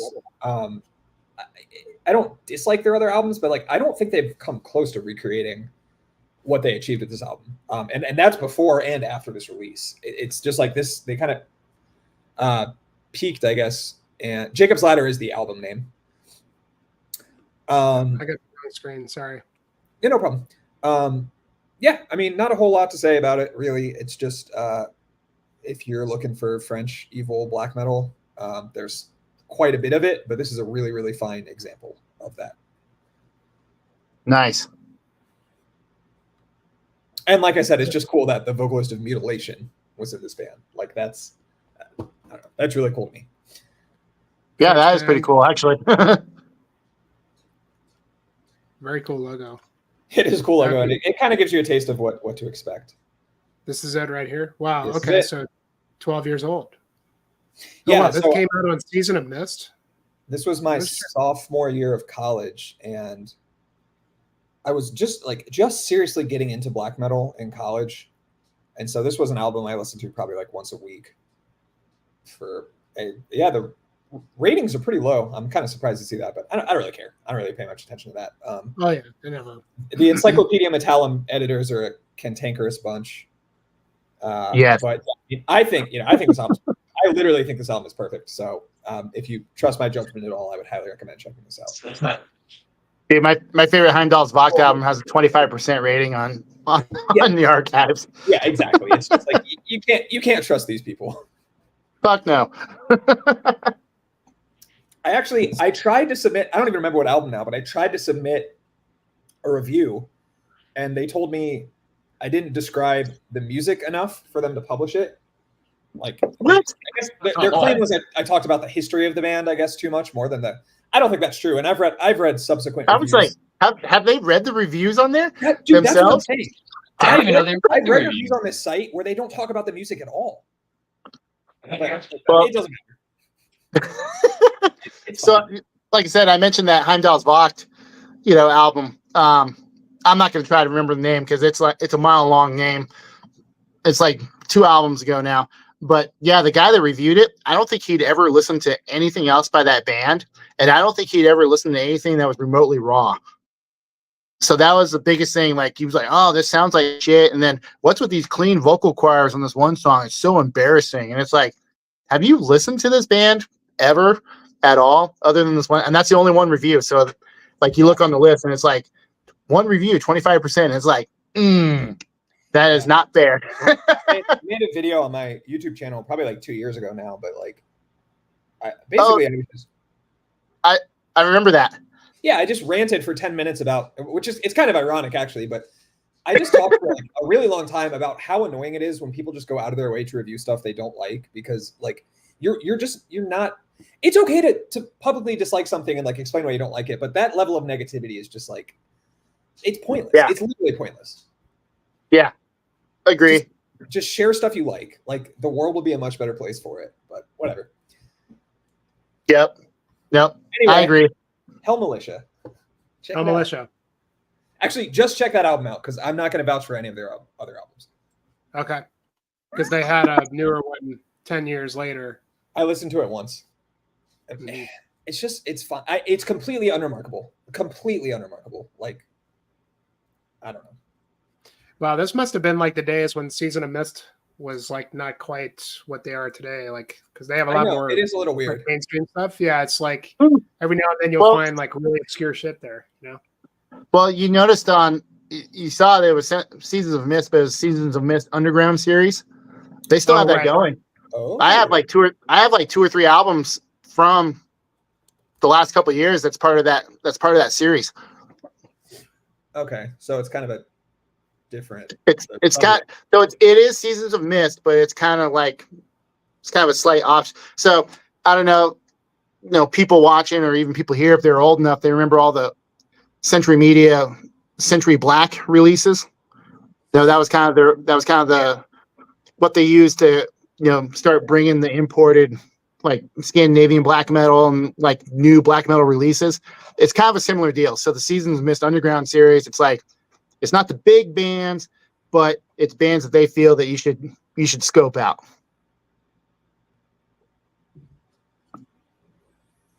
It's a good idea. Agreed, Rick. Much appreciated. Nice. It's always nice to hear. I never really know what to say, but thank you. That's very nice. Yeah, when are we getting that tape release? The latest. I don't know, man. I don't have like an ongoing relationship with any particular label, so maybe like 50% of the time, some random label will reach out and say, "I want to do a run of tapes," and I'll say, "That's great, thanks." And then sometimes I'm just like releasing music into the void, and Yeah. I But when like, that happens, you can just burn me a CDR and send it to me. I'd be happy to. I'd be happy to. I'll draw something scary. I'll draw a little skull on the front or something. There you go. I mean, I have physical tapes for like every run of tapes I've had done for my bands. Like it's cool. It's cool to have that memorabilia. Yeah. But I just don't have any like consistent partner or label for doing that. So Yeah. there's probably a way. Honestly, there's probably a way to like DIY it. I should look into that. Yeah, it's hard to get hold of, or like a decent tape player sometimes. But Yeah. I bought on eBay and I had to like You put can it get together myself. And you can get decent quality like tape duplicators.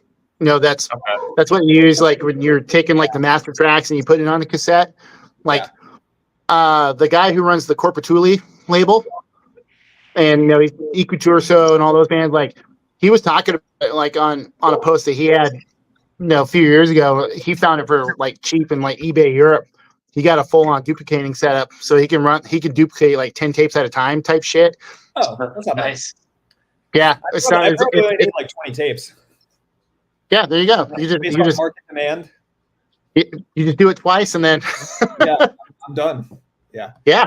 That's something I should look into. But anyway, thank you. Anyway, Thank you for the kind words. Oh, Well, there for we go. anybody that's wondering what we're talking about, Ryan's band Cultisblut, just a new record, Noctuary, and I was actually going to bring it up, but since we're talking about it, there it is, and go check it out. It's on Bandcamp. I'll probably put a link in the description for the video here tonight. Fantastic stuff. We've all listened to it. I need to listen to it some more, Ryan, but I've listened to all your stuff, dude, and it's fucking really good, dude. I'm really impressed with it, and I really like the variation in it. There's just a lot of different stuff going on that I wouldn't be able to speak to very well until I get some more listening. I would love to have a physical, if obviously all of us would, but yeah, you guys, if you're into most of the stuff that we're talking about tonight, I even heard a little bit of nod into some Aura stuff in there, and I definitely could hear like some of your influences, but the Sealed Sepulchral Vaults, that track was just fucking killer, dude.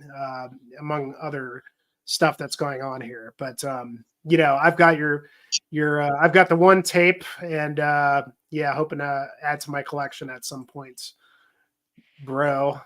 Thank you so much. I really appreciate Yeah. that. Maybe we'll hit up some of my contacts and see if somebody wants to do a small run of tapes. I won't speak to the quality of the music, but I'm very proud of this release, and it's definitely the most time I've spent like polishing and finalizing an album. So you could tell. Yeah. you can tell that you put a lot of work into it. I appreciate that. Yeah, I took some extra time to like sit on it too. I'm kind of impulsive sometimes, where I'll just like I'll finish recording an album and just be like, okay, do a little mixing and release it. But with this one, I really took time to like go back and revise, which sucks. It's painstaking, agonizing. You get so sick of hearing your own songs over and over. Yeah, I bet. But in the end, it's worth doing, because you can only really put it out there once, unless you can tell for sure. Yeah. Thank you all. I really appreciate that. Hells yeah. All right. So who's Russ? Are you next? I think. Yeah, Russ is next. Yeah. So this album, I think I listened to it last year, maybe a little bit, not enough though, but I really started listening to it a lot this year, and it definitely would have made my top 10, high on my top 10 list last year, but alas, it did not. And I'm talking about the band Ancestral Blood, Forgotten Myths and Legends, Chapter 1. Yes. It's Awesome album. Apparently, it's like they've been around since like '99. Their Bandcamp says, but like this is their first like full release. But whatever, kind of strange. They're described as mystical and majestic old world black metal. I can kind of see that. It's just kind of a very triumphant, melodic, atmospheric kind of black metal. With like a sailing kind of like a boat theme maybe in some tracks, especially like one of the last tracks. It's like a 15-minute song, and there's like in the background there's like the sound of like a sailboat just kind of drifting throughout the whole song. It's very like repetitive, and it's maybe drags on a little bit, but it's just some really cool riffs in that. But I mean, by the first song, it's kind of like an intro song. It just grabs you. It's just this awesome, like super fast, like super triumphant riffing. Just really like pumps you up. Yes. But yeah, it's a cool album. It's different. Yeah, I don't know what else to say. I think it's the one guy on the left, maybe, is the kind of the main songwriter. But He's also got the biggest sword too. yeah. Yeah, so no, this is a cool album. I'd be interested to hear if you guys heard this one. North Carolina too, Charlotte. Oh yeah, I got that CD. That they're actually, so in my big year-end thing I wrote for Black Metal Daily, they're like in the top. They're in my like top 25. Okay. So no, it's really, really, really good. I don't think I liked it quite as much as Valdrin, as far as like that, that style of black metal where they're like, yeah. It's like on that album, the Ancestral Blood album, like every song is like its own like little mini fantasy story. Okay. Meanwhile, Valdrin's like, working on a fucking Robert Jordan level, like world building on each album. Yeah. And actually the thing that turned me off on that Ancestral Blood was it the fifth track? Yeah, Through the Enchanted Forest of Illusions. That chick tried to do that screechy vocal style. The Danny Feldt vocals. Oh, I love it.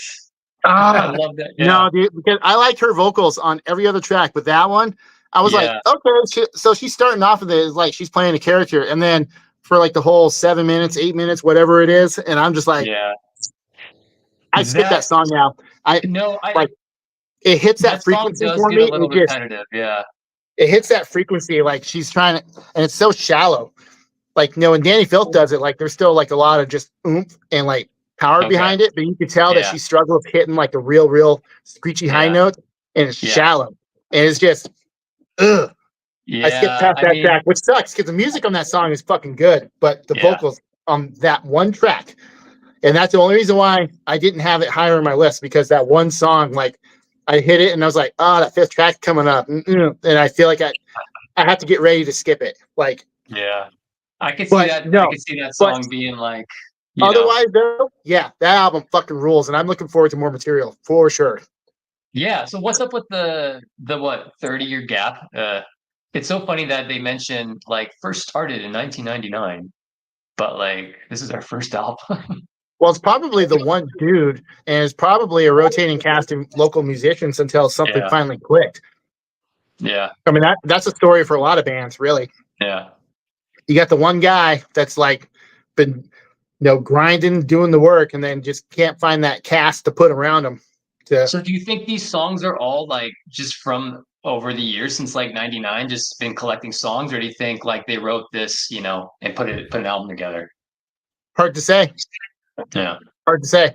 I could see some of the songs maybe being a collection, because each one does kind of, in a way, have its own kind of unique sound to it.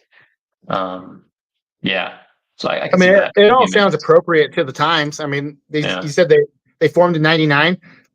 Yeah. A lot of it sounds like songs from you would think of from black metal circa late 90s, early 2000s, like. And I'm here for it. That's my favorite era. Yeah. Yeah. But yeah. Awesome album. Yeah. Rick, all we got to do, man, is just Photoshop your face off of this guy or this guy, and I would totally think that was you, bro, because you got the hair, man. You know? Yeah, there you go. And you're the Photoshop master, man. Just bring that, or just put like your background as well. Hey, Rick, it's just, how about this, man? It's all about how you present yourself. If you go out there full confidence, I doubt anybody's gonna fuck with you. Especially if you're carrying a sword. Yeah, not with a sword like that for sure. you gotta make sure it's one of those like one of those like Scottish long swords, something that's bigger than you.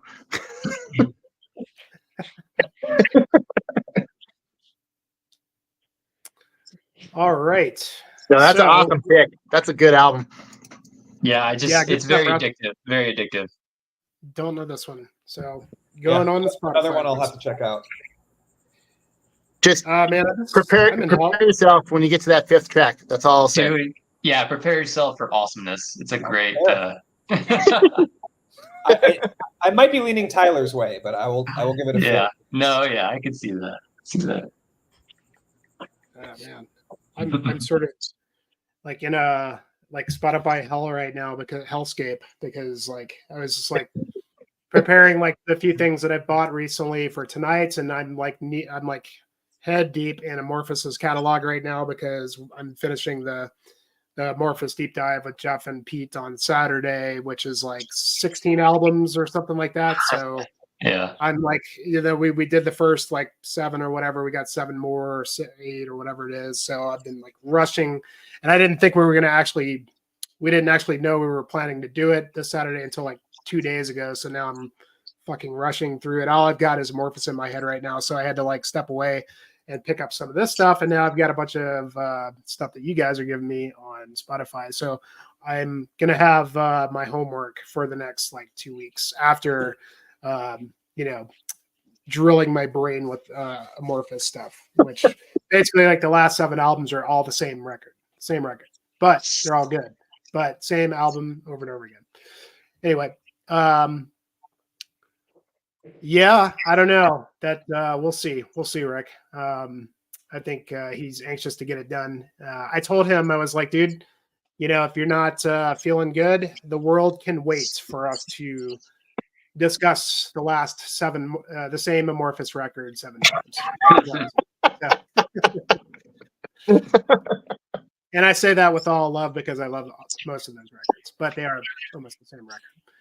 Anyway, okay, sweet. So going in sort of the vein of Tyler and the Discogs journey, I've been waiting to find a copy of this for a while for a decent price, and got a few things tonight that I got to see at Maryland Death Fest, and this one has been particularly very frequent in my listening habits is Sid Mara's latest record, which is, I'm not going to butcher the title, Icelandic black metal band. And this came out on Van Records, and I spent, I think, $60 to get this. And I don't know what it is about. So a little background. I saw these guys play at Maryland Death Fest. One of the best bands, one of the best sets on the whole. And that's saying a lot, obviously, because there were so many great sets at MDF this year. But as usual, MDF usually brings in bands that you normally would not get a chance to see and also learn about. So every time, at least the last couple of times I went to MDF, I did a dive of every single band that was going to be playing. And of course, listening to this previously to the festival, I was like, oh my God, my jaw dropped with this record. And I guess it's sort of atmospheric black metal, but it's a little bit more, it's a little weirder. Maybe I've read that it's sort of in the vein of Deathspell kind of stuff, maybe Blue Dot Nord, but I don't find it to be as, oppressive as some of that kind of stuff. Quite literally, their riffs give me goosebumps. I mean, just every time I listen to this, it just get the goose flesh from that stuff. And it's rare to feel that way. You know, that's kind of what I want when I listen to a great black metal record. But being Icelandic, these guys, second record, first one, I believe, came out on Van as well. And as usual, Van does a wonderfully beautiful job on their pressings. This is kind of just like a smoke kind of deal. I guess they only did one pressing or one or two pressings because seeing the band at MDF, they did not have any merch, no shirts, no CDs, anything. So I was really, really bummed about. So getting back home, looking around and trying to find something. I mean, they don't really have anything recent pressed that you can get easily. So I just kept my eyes on Discogs for a while and found a really nice copy. You know, only pretty expensive, but to me it was worth it because I really wanted this record on vinyl. And their live set was just as good as they sound on record. They played at the Ram's Head venue, which is like, that's where all the black metal bands play. Kind of more the just kind of like, so you know, you go to MDF and they've got like the two main stages with all the bigger death and thrash acts. You've got the sound stage for all the grindcore and like the, you know, the gore grind, brutal death kind of stuff, and then Ram's Head, which is all the black metal bands. But MDF always does a great job of choosing the black metal bands. You know, they always choose bands that, like, you know, may not really fit with the rest of the festival, but still are like, you know, like extreme enough or intense enough that it works. So yeah, man, I found their set to be just as transcendent as they sound on record.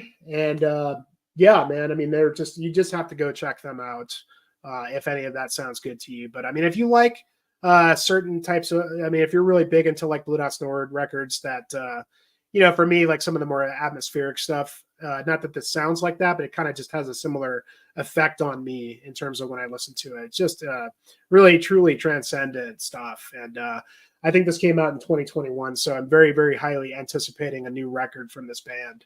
But great stuff, man. Sinmara from Iceland. That's a perfect record. Yeah, I know you like this one a lot too, Ryan. And I think it came out in 2019, so they're even more 19. Okay. They're more overdue than you even think. Yeah. Right. Aren't those guys involved in like a bunch of other bands too in that scene? Yeah, one of them was in Svarta Daudi, which broke up in the past year or two. So I was kind of hoping that would mean they were gearing up. Yeah, maybe I don't know, but Yeah, because I mean, the Icelandic yeah, scene's pretty. typically that style of black metal is not my thing, but I like Sinmara. I need to get into more of their stuff, but I have liked what I heard. Yeah, I was wondering about that because I wasn't sure if this was up your alley or not, Tyler. But I mean, man, I just, you know, like I said, the average bands like they sound like. I mean, like they're different though. You know. Yeah. I could see. Well, they're more riff forward, so it's not, from what I recall anyway. Because obviously I don't make a steady listening diet of Sinmara, but from what I recall, it's definitely more riff forward. It's not buried in dissonance and strict dissonance and atmosphere. Like there's actual like memorable riff work that comes to the forefront. That's what's beautiful about it. It's like all the atmosphere is really embedded in the riffs, you know, and because the riffs are so strong, they're just so like otherworldly and just different and just I wouldn't say memorable, but just like they really just stick, you know. And yeah. Great drumming too. The drummer was awesome live. Fantastic. Yeah, the whole band. Yeah, they don't. I mean, you can get Van Record stuff a lot of times on $20 spin. You know, I'm still waiting for that that Arstadier record to get a copy of that. But I don't know. I guess, you know, like they're bigger bands, you probably get a little bit better distribution than US. I don't know, but yeah. Highly recommended. Anybody that hasn't heard that band, really great stuff. I like the Aphotic Womb as well, Devin. But man, that one, I don't know. For me, you can't beat it. So yeah, that's kind of what. Yeah, I was just about to say that. I don't know how you pronounce Arstadier Lifsons. Something like that. Yeah. Or Stithier I've lives worked in. with that new one once, and man, that's going to take some listens because it's a big But- record. All their albums are fucking massive, but they're all massively awesome. They are. But you're right. It's not something you're going to like, oh, I'm just going to throw on the background while I get ready for work. Like, no, you got you got to dedicate like a minimum of like 70 minutes to soak an album in. I forgot about that one. I need to listen to that again. I'm waiting because, well, there's, so Amazon will pick up Van stuff sometimes. I got a few of that band's, our Stifter, Lifton's. I got a few of their CDs through Amazon of all places, but there's a couple of US distros that will pick up Van stuff and sell them for, a far less. Yeah, it's always Cost surprising when you prohibitive find on shipping rate. Amazon. Yeah. I mean, no guarantee you get it in a timely manner, but you can find Yeah. it. But no, like I was just saying in the comments, like I can go to the website and at least for shipping to Alaska, Van only offers DHL Express. So like I get it, they want to get it to you fast, and which is awesome and stuff, but I'm not paying like $25 shipping for one or two CDs. And I can't buy enough CDs to justify, because I get past like 2 or 3 CDs, and then that cost of shipping goes up because it goes up to the next level of. So yeah, I haven't purchased anything from Van in like a very long time because of that. Now, to be fair, I have heard from friends in Germany that their general, like their regular post office postage rates are also exceedingly high. So you kind of damned if you do, damned if you don't. But I know I wouldn't pay $25. Like I'd be paying like $12 in shipping. If I paid like half the cost, I'd be more inclined to actually purchase from Van direct. Yeah. Well, you And just yeah. gotta keep $20 spin because they'll get Van stuff frequently. Yeah, And also, I'll keep that in mind. And yeah, Rick just said it, like, and that's exactly where I found some Van stuff. It just, I don't know if you guys are familiar with that, or people in the chat even are familiar with the site, The Metal Detector. But detector is spelled with a K, not a C at the end. Yeah. But yeah, they pull up all sorts of just random ass shops. Like I bought some stuff from like Miami, like some random record store in Miami because they had it and had something I was looking for.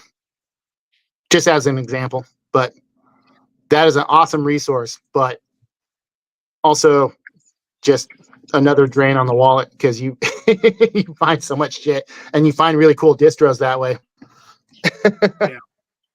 yeah, and I've got my next pick, Rick.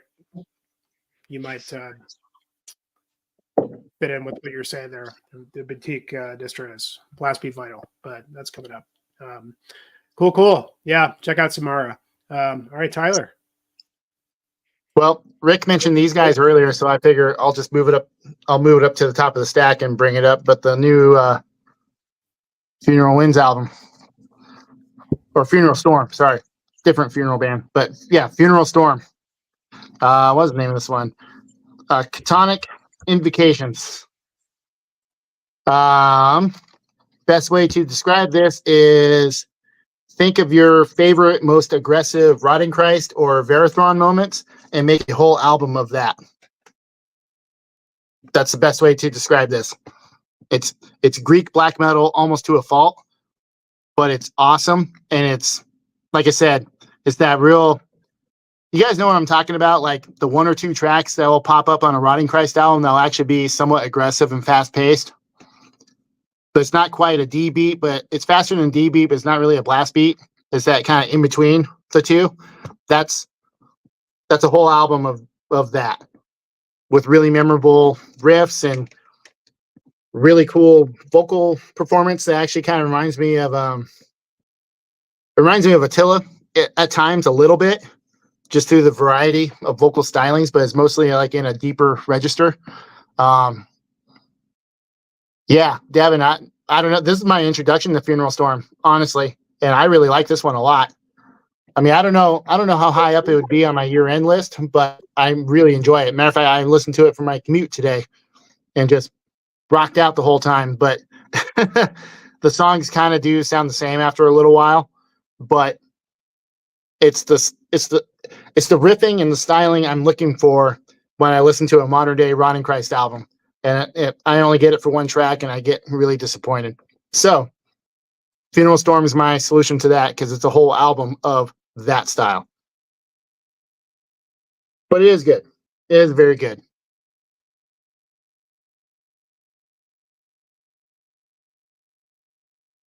Cool. All right, Ryan. All right. Oh, want to talk well to you then- guys. There you go. What's up? Oh, just Devin mentioned that the vocalist on this is actually the vocalist from Verathron. So Oh, well, then that's why I like the vocals on it. Yeah, you picked up on that subconsciously. Yeah. So I want to take a second to talk about the greatest doom metal record ever made of all time, and that is The Call of the Wretched Sea by Ahab. Oh yeah. This band has kind of sort of lost me with their past release, but Boo.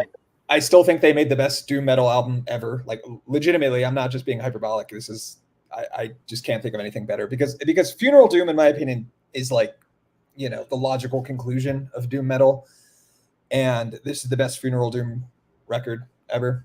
So it's also one of those albums where the subject matter and the sonic qualities just match up perfectly. The density and like the huge production and all the bass heavy tones with the gutturals and just the detuned guitars and really just slow plodding pace. The drums, just like the drums are perfect too, because I feel like it's kind of hard to be a not proficient. Like, you can be a good drummer in a Funeral Doom band, but it takes a lot of self-awareness, I guess, because you have to know when to pull back and then when to emphasize things. It'd kind of be easy to just play along to the riffs like at the same exact pace. But you know, you got to know when to add those flourishes and kind of keep the listener engaged, because it could be a little boring. I mean, there's definitely boring Funeral Doom, so it takes a lot of I don't know. It takes chops in a weird way to play that slowly and still make it engaging. Yeah, I mean, just perfect record. Every song's perfect. Good use of synth really adds to like the nautical quality. I don't really know how they pull that off, but there's just like the synth on the opening track and the closing track in particular. The use of synth on those tracks is just like, I don't know what it is. It's just really eerie, and it kind of just makes you feel like you're just adrift and just staring at the horizon, and there's nothing breaking that line between the ocean and the sky, and it's just oppressive. And then, you know, this whale. If you're not familiar with Ahab, their whole thing is their albums are about nautical literature, and obviously this one is about Ahab, or about Moby Dick. And I mean, you really feel oppressed and you feel chased. And I think what's so interesting about that is it's like, that's, for me at least, those are qualities, sonic qualities I attribute to fast music. You know, the feeling of being oppressed and chased and kind of frantic is associated with speed in most cases, I would say. But like, when I listen to this album, I really just feel that, like, that oppressiveness, and you just feel like this sort of, I don't know, like all the symbolic potency of Moby Dick is sort of just packed into this album. Like, you know, there's a lot of speculation about what the white whale actually represented in that book, but you know, regardless, it's clearly this sort of Jungian archetypal, powerful symbol that like people can project different things onto.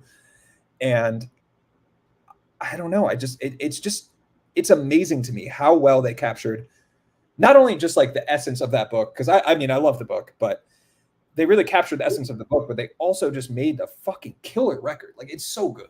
I really like metal that's based on literature. I mean, that's kind of like Aura's whole thing, is they pull from literature a lot. But I think this might be the best example of any band ever doing that. It is just, I mean, this is just a perfect album. You would have loved their MDF set, because they did Old Thunder and they did The Hunt. Yeah. from this Oh, record. those are good songs, man. And then they did a good mix of stuff. It was their first time in the States too, and it was cool because they played one of the bigger stages, and I think they went on right after a pretty big. Fuck, who did they? So like MDF was weird because like you had to like the two main stages, you had to like traverse 2 blocks to get to each stage, and like as soon as one band is done, the next band starts. So like if you want to catch the first, the first opening track of the, whatever band, you have to leave that set early to go over there. I'm trying to think of who was playing before Ahab. Oh, it was Agalloch. And Agalloch was just finishing and Ahab was about to go on. I actually ended up leaving Agalloch early, which I would not normally do because I love that band, but I had just seen them play at Decibel. So I left them 2 songs early and went and got like a good spot to see Ahab. And yeah, man, you're talking about the drummer. I mean, the guy, I agree with you. I mean, that's almost harder to do than, if you're really good at blasting and stuff like that, just to have that restraints and that just, make every note count sort of thing, I mean, even deciding like, are the cymbal hits going to be quarter notes, half notes? Like you have to. It's just a completely different sense of like what you're contributing to the music. I think that'd be really tough. Granted, I'm just not a drummer at all, so maybe I'm just talking out of my ass here. But like, I don't know. It's a unique skill set, I think. I didn't realize that very was hard. 2006. It's been a while, yeah. I mean, I really like the Divinity of Oceans too, their next album. I almost feel like their discography has just been like a straight decline for me. And I even for me it's been a yeah, I don't hate the album that came out last year. It's just not at all what I wanted. It's not your thing. Yeah, Yeah. it just wasn't. It grew on me. Last year's grew on me, and I love it now. It's amazing. But yeah, it definitely took me a few listens. Yeah. Well, I honestly feel like that album is a microcosm of their discography for me because I love the first track. Yeah, the first. And then I just like each song less and less. And I feel like the last 3 albums or the last 3 songs, I feel like don't have any. Like they're barely even heavy at that, and it's just not what I want out of a funeral dude. Yeah. But obviously, they're branching out, and that's fine. It's just I was dissatisfied. Yeah, it makes sense though because it's not nearly as heavy as they once were. They went really far into the psychedelia kind of more melodic terrain kind of, and I get, and that makes sense. I mean, like that's not gonna be everybody's cup, Honestly, this just occurred to me, but I've never read 20,000 Leagues Under the Sea, and like maybe it's just like a trippier book, and that's why they were sort of incorporating weirder elements. I don't know. I mean, they clearly care deeply about like the subject matter, so maybe I don't know, maybe that's part of it. Well, even like the last record, The Boats of the Glen Carrig, go read that, dude. That's a really old, just kind of like a Lovecraftian horror kind of story by an author that nobody really knows about anymore. Nautical themed, like Lovecraftian horror kind of thing. I'm gonna put that on my list. Whereas they've kind of like done the Moby Dick and they did the I guess the new ones, the 20,000 Leagues, right? And the Giant, I think that had some, not sure what that was drawn from, but the Boats of the Glen Carrig is a really cool story. Very worth your checking out if you're into that stuff. And I'm rereading Lovecraft right now. I will definitely give this a read. And it's not as good as Lovecraft, but it's like in that realm, kind of stuff. Just a really obscure, yeah, man, good pick. Read about Evoken. Sweet. All right, Russ, what you got next? Let's do okay. So yeah, this one took some digging. I don't think you guys probably haven't heard of it. They're called Blind Guardian.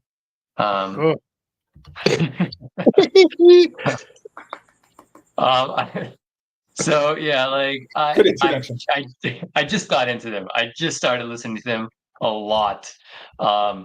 I listened to the God Machine like earlier this year. Because that came out last year, didn't it? The God Machine? Yes, I think so. I think so, yeah. So I listened to that like kind of randomly, and I'm like, holy shit, this is awesome. I didn't because power metal, not a big power metal fan. So like there's probably maybe three power metal albums that I enjoy. And so I just put this on just, to see if it would click, and it did.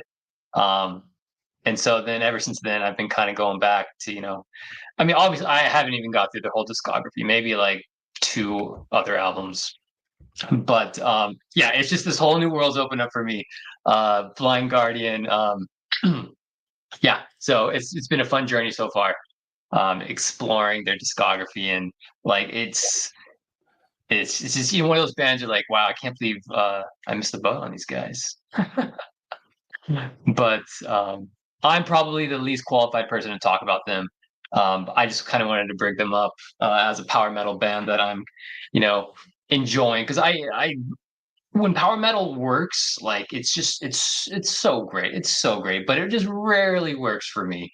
So I was just really happy that I found another power metal band that I really like. So but yeah, like I think I've only listened to probably Nightfall and Middle Earth and Somewhere Far Beyond, besides the God Machine. But Classics, both, dude. Then if you throw in Imaginations from the other side, like that you kind of hit the trifecta of fully essential Blind Guardian albums. yeah. Now that said, I do need to get that. I do need to go back and listen to that God Machine more, because I was like, oh shit, this is like old Blind Guardian, because they went on a real big kick there for a few albums where it was more symphonic, like over the top symphonic. Like it started with Night at the Opera, and then the next couple albums after that were kind of in that similar vein, where it's just, you think Winter Sun has like a lot of individual tracks for a fucking song. Like that was how those albums were, because it was like full symphony orchestra backing. Okay. Yeah, I don't think I've listened to those ones. I don't know if I'd like that. I don't know. Well, it's Blind Guardian, and it's like Hansi Kirsch like doing vocals. So I mean, it's still gonna be awesome. There's still gonna be at least a handful of songs. Like they're definitely not one of those bands that like completely shit the bed on an album, from album to album. Yeah. But they got a little overzealous for a minute, and then that God Machine, I was like, oh, okay, like they're kind of bringing it back a little bit, and then I'm actually looking on archives right now. I see that did they re-record Somewhere? They're re-recording a bunch of albums. Yeah. Yeah, I see Somewhere Far Beyond revisited, and I'm like, oh, I would be pretty interested in hearing like a modern take of that. Me too. But I don't know, man. The original one is so good. I kind of brought this up so everyone else could talk about it, because I don't, I just started listening to them, and like I said, I'm sure you guys know way more about them. But no, Somewhere Far Beyond, I mean, that's got the Bard song. Like that's the one that's like the staple at every live show. Yeah. And it is a glorious, glorious ballad. Yeah, for sure. It's so good. It's so great. When power metal hits, it hits.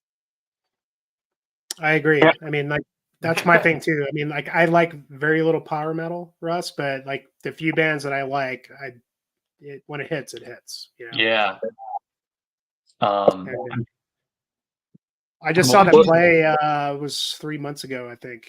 Oh, you did? And, yeah, it's my first time. Finally, I've been a fan of Blind Guardian. Oh, that's right. They were touring here. Yeah. Mm-hmm. Yeah. So they and they were, of course, excellent. The new record kind of goes, because they got really, they went far with the symphonic stuff, and they got away from the speed metal, which they got back to on the God Machine.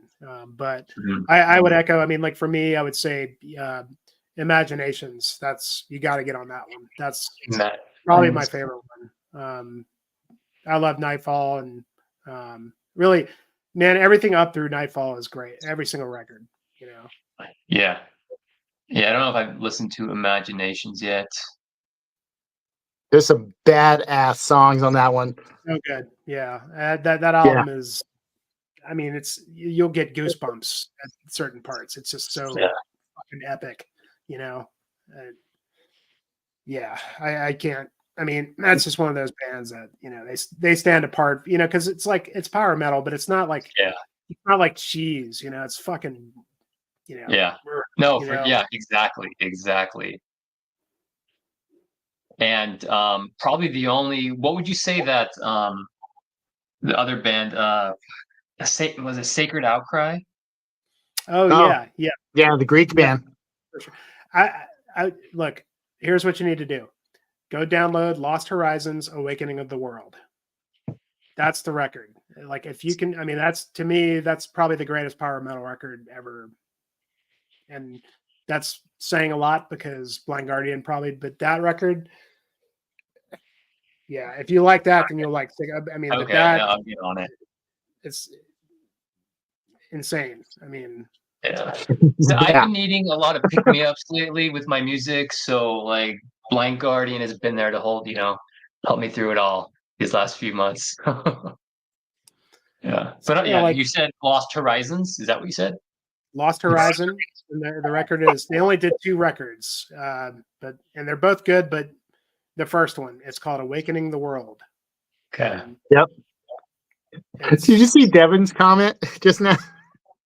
Oh yeah, that's very true. Yeah. Yeah, Marty is a huge Lost Horizon fan, especially that album. Okay. Well, I mean, it's well I mean, founded. it is. for Yeah. sure. No, Yeah. it is. But I mean, obviously, Russ, like Scandinavian musicians are usually like, god tier anyway. Well, Yeah. think of like god tier musicians have an ultimate the god tier moment, and they put an album together. That's that Lost Horizon album. Like, everybody in the album is just absolutely just wrecking house. You're just like, where do you go from there? Look at the album cover. They're just like floating in the air above everyone Oh, else. it's cheesy as hell too. Yeah. Oh, it's but the super music cheesy, is, but the musicianship though, you're just like, Yeah. yeah. I mean, if that was a one and done album, you're just like, well, yeah, I understand why that was the only thing you ever put out, because, well, shit. But they had one other album. Was that before or after that? it was after. Yeah. And it's good, but it's not as good. I mean, it doesn't come close to the first one. Like, All right, if you absolutely love it, then definitely get the second one, because it's really good too. But it's just not, I don't think anything is that first one. It's just hard to beat. I'm just laughing at the album cover.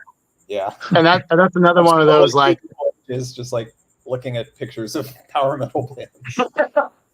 That first Lost Horizon album, that's another one of those, like, if you try to find it on Discogs, good luck.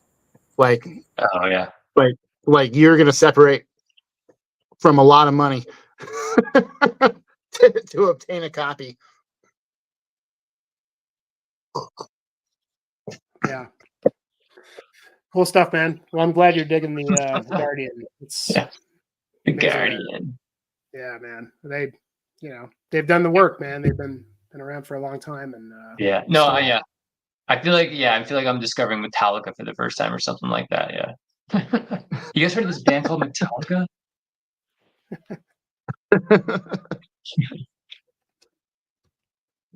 All right. So I was telling Rick about the boutique vinyl places where you can find stuff every now and then from overseas. And I think I mentioned this to you guys in the chat, but was very happy to find a copy of the latest Mers Mealy record. Oh, nice.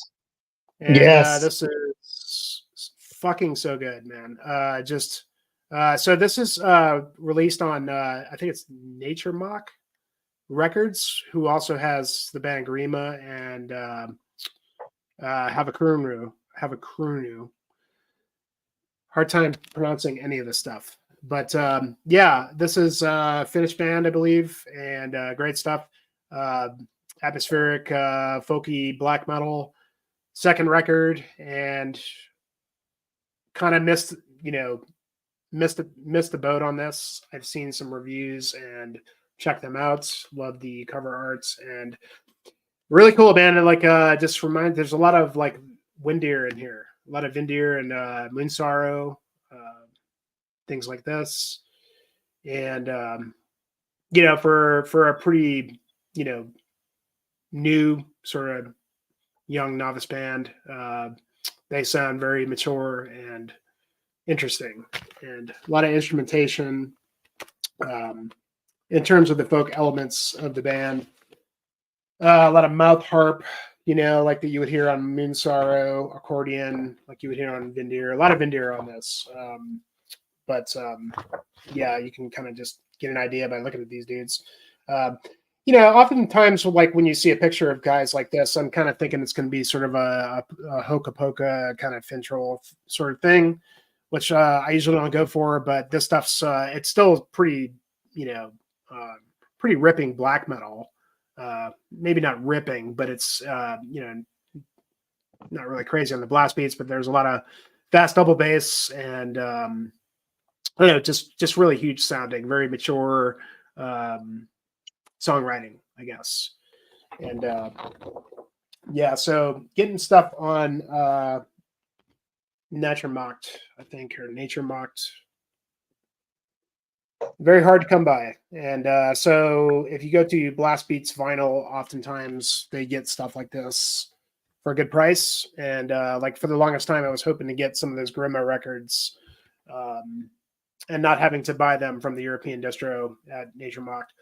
And oftentimes they go and they sell out very quickly. But yeah, you know, like Rook was talking about, some of these guys get some of the stuff. I think I paid like $35 for this, but well worth it. Really cool. If you're into aforementioned bands like Moon Sorrow, Windir, Finish, you know, just epic, atmospheric black metal. Very worth your time. Really would like to get my hands on the debut, which is really good as well. But this was. I was going to bring that up. Yeah, do you have that one? Because I haven't been able to. I sure do.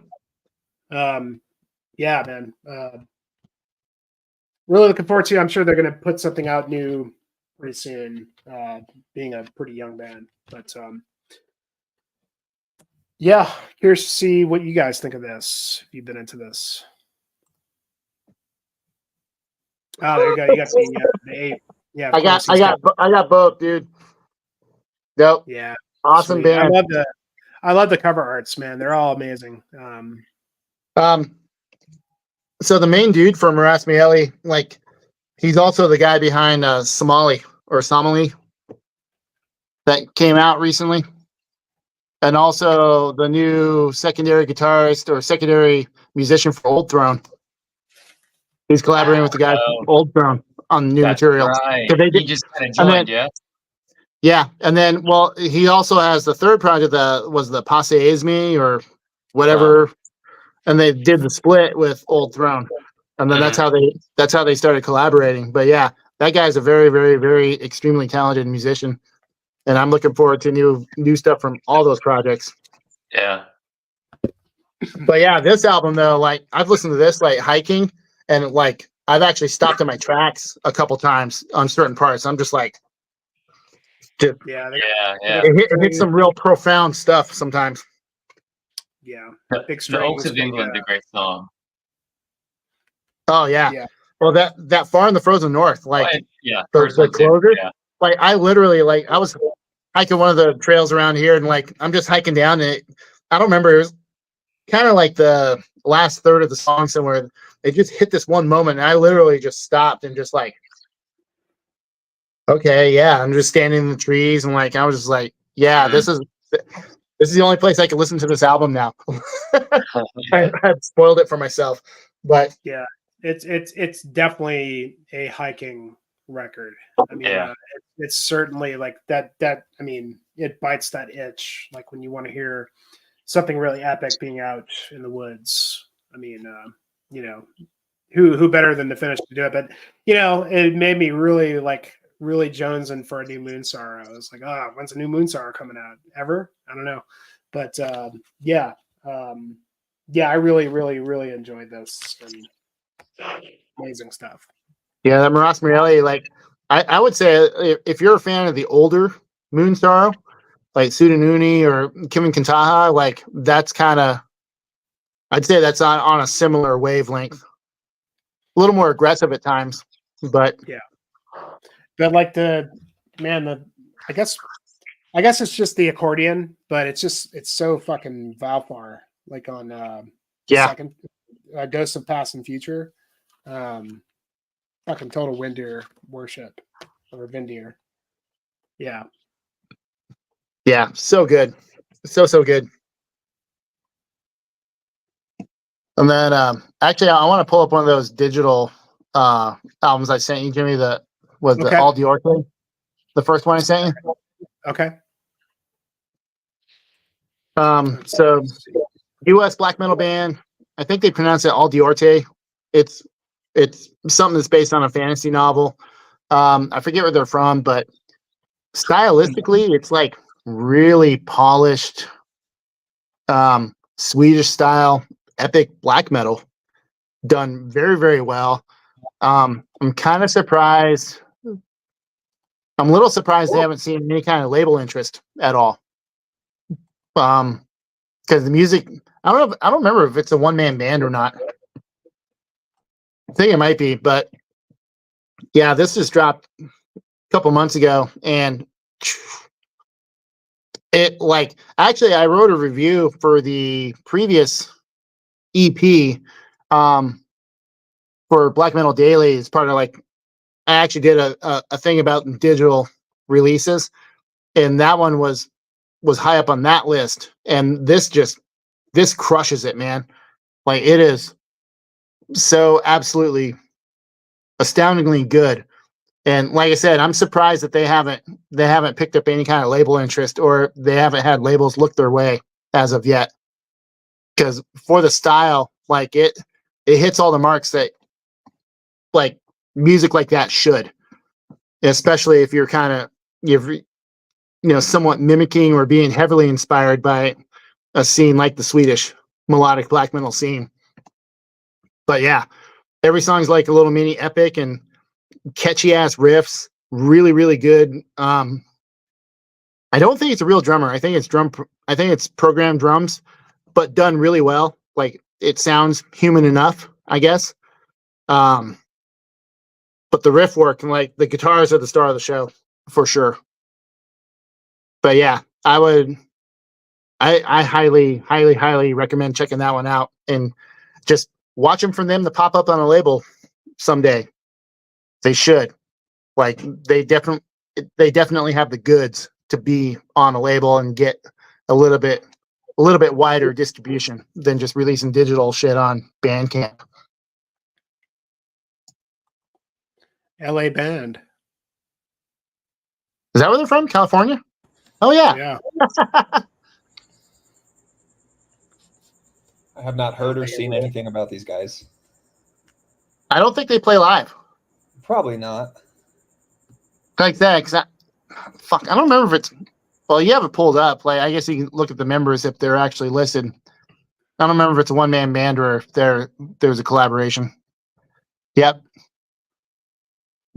There it is, Program Drums.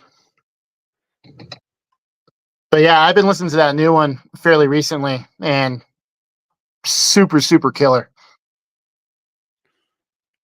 That's all they have on their name. Yep. Something from some fantasy novel. Yeah, the Memory, Sorrow, and Thorn series of fantasy novels. Oh, Deorta. Cool, man. Yeah, I like that one a lot. All right. Ryan. All right, I'm going to drop the name of this one in the chat. It's, I believe, Trepannerings Ritualen, but I didn't want you to have to stumble around trying to figure out what I'm saying. This is not metal. This is like Cold Meat Industries style, death industrial, dark ambient, spooky. I think it's Swedish. I actually got to see this band well, calling it a band is kind of I don't know, overselling it. It's one guy with like a backing track, and he just kind of stands there with a microphone. But he put like a executioner mask over his head, then tied a noose around his neck, and then poured blood on himself, and then just proceeded to do his whole like 40-minute set just standing there like with a fucking burlap sack smothered in blood over his head. That was a really memorable set, and I've kind of tried to keep up with everything he's done since then. I don't listen to a lot of death industrial, and if you're not familiar, that's like most people just call it noise. It's like what you think of, people think of like harsh noise, but there's kind of an element of there's a rhythmic element that a lot of power electronics and noise don't have, and that's kind of what I like about it. It's at least still related to musical convention, whereas noise is kind of just trying to overturn all those conventions and just kind of push the envelope and blah blah blah. I don't really like noise at all, but I do like death industrial, and I really like it's a 2-part album. I've actually only listened to Alpha, but the specific one I'm talking about is The Totality of Death. It's an hour long, which is a bit daunting. I mean, that's a long time to listen to harsh electronic noises and deep resonant, toms just hitting once every measure and ringing out. I mean, it's an intense listen. And equally, I mean, it's kind of hard to sell how cool the live performance was. That's a big part of why I like this project so much, just because like the sincerity and the authenticity is there. I mean, it kind of feels like, it's definitely related to black metal in the sense that the more seriously you can tell the artist takes it, the more you can kind of get drawn into that, I don't know, that performance and just that sense of like transportation. And yeah, I mean, it's a really dense and menacing listen. And it's also nice if I'm maybe not quite in the mood for metal, or it's in a weird way, this is good for like when I'm at work and I don't want, like, I need to really focus on what I'm doing and I don't want to be overstimulated, because it's sort of background noise, but it also puts you in this weird trance state where you're kind of very present, just very focused on what you're doing. But at the same time, it still has that quality of metal where like black metal, where it's very dark and sort of foreboding. I mean, yeah, German guys are just, they're weird, fucked up dudes, and they make some weird, fucked up music. And this is a really good example of German dudes being German, I guess. So where did you see them live again? I saw them at a small venue in Chapel Hill, North Carolina called Cat's Cradle. So imagine all of that he just did, and I'm in the front row. Oh, actually, he played with Bolzer, the Swiss black metal band. Oh yeah. So I mean, it was a weird show, but it was very cool. So there's this like, he turned all the lights in the venue off, and there was just like one blue light shining down on him. I mean, it was a really memorable performance. And then Bolzer comes on afterwards, and Bolzer's like, I don't know, one of the least dark black metal bands I can think of. Like, it's very triumphant and almost like life affirming. So it was a bit of a mismatch. Like I would imagine a band like that or a project like this opening for like Aosoft or something like that. But man, I mean, it was a really cool show. Yeah. And it was like probably 100 people there tops. That might even, maybe like 80 people. So really cool, intimate setting. Yeah. Speaking of mismatched shows, that reminds me of the time I saw Alcest, and the opener was The Body, and that was like that just doesn't make any sense. Yeah, I mean they were both great, but I don't know, it didn't really flow very well. I saw The Body play in a skate shop with like a full choir. I think they've done this a couple times, but they'll go on tour with like a full choir of like 12 people and just like cool do their songs with the choir. But that was a really cool experience. Interesting. Yeah. It was definitely just 2 guys. Yeah, right. They have more hired musicians than there are like people in the band. Yeah. Exactly. So what would you say is like the appropriate listening, venue for a band like this? I mean, that's a really good question. It just depends on how much like work you want to put in, I guess. I mean, if you really want to set the mood, I would just like light a candle and sit in a room and just like play this album. I mean, it's intense. It's not like, I'm not trying to be like I don't know, be like a tough guy where it's just like, oh, like what I mean, it's like a harrowing thing to sit down and listen to. And I think the main guy from Ackley's really likes this project. I know he really likes Death Industrial and Dark Ambient, stuff like that. And I really hear it. Like I hear elements of this in like Ackley's music. It's, you know, the darker, like interlude ambient passages in Ackley's. It's comparable to something like that, but like with vocals. Yeah, and I mean, I would say just like if you have a spare hour and you actually care to give this a shot, turn the lights off. Just kind of sit in a chair and listen to it. If you want to sit there and just like contemplate mortality, this would be a good soundtrack for it. It's intense, man. But I mean, I enjoy it. I've always been sort of attracted to stuff like this, so it's and it's also cool to find strains of stuff like this outside of the metal genre. I'm sure the dude likes metal. Like I would be shocked if he doesn't. But you know, it's that same feeling you can get from like really dark bands, but it's not metal at all. So that's kind of a cool overlap. In the same way that like sometimes you'll listen to an atmospheric black metal band and sometimes you'll listen to a folk band and you'll kind of get the same feeling from it, even though it's completely different genres of music. Yeah. Yeah, it's sort of similar to that, where it's like the vibe of black metal without any metal. This is cool. I mean, he's also, maybe I'll message you afterwards. He's got some like shorter albums that might be worth trying out before you jump into this one. Because I think between the two, it's like a 2-part record. It's probably over 2 hours in length. So that might not be the place to start. Yeah. EP. I always say EPs are, the best introduction to For sure. Yeah. a band sometimes. Yeah. It could be a very good soundtrack for the book I'm reading right now, which is called, it's a book by Pat Buchanan, and it's called Hitler, Churchill, and the Unnecessary War. And essentially what it is it's basically like looking back at history and looking at the wars and trying to understand how they occurred, right? And like all the different parts and everything, trying to understand like where could the off ramps have been? Like could they have stopped this or stopped that? And how could have history been different, sort of thing, basically. So maybe it'll be a good soundtrack for that. I don't know. I think it definitely would be. And it's good too, because I don't know if you listen to music when you read. I usually do. I do sometimes. Yeah. But this is the sort of thing where it's like I said, it's like it just depends how much attention you want to devote to it. It would be fine to put on in the background and still read. Whereas if I'm listening to like Emperor or something that, that'll distract me from trying to pay attention to the words on the page. Concentrate. Yeah. Yeah. Mm-hmm. Yeah. My attention's being split in two. Yeah, for sure. Very interesting. Cool, man. I'm trying to, as soon as I try to pronounce it. It's German because Germans love compound words, but it translates to Trepannering ritual, and Trepannering, I don't know if I'm saying that part right. I think I am. Trepannering's-Ritualen. Trepannering is the act of drilling a hole in the skull for like surgical purposes. So the name of the band is like Skull Drilling Ritual.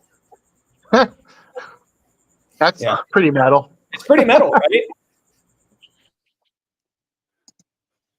Good dinner conversation for sure. Like ritual. My favorite type of ritual. Right.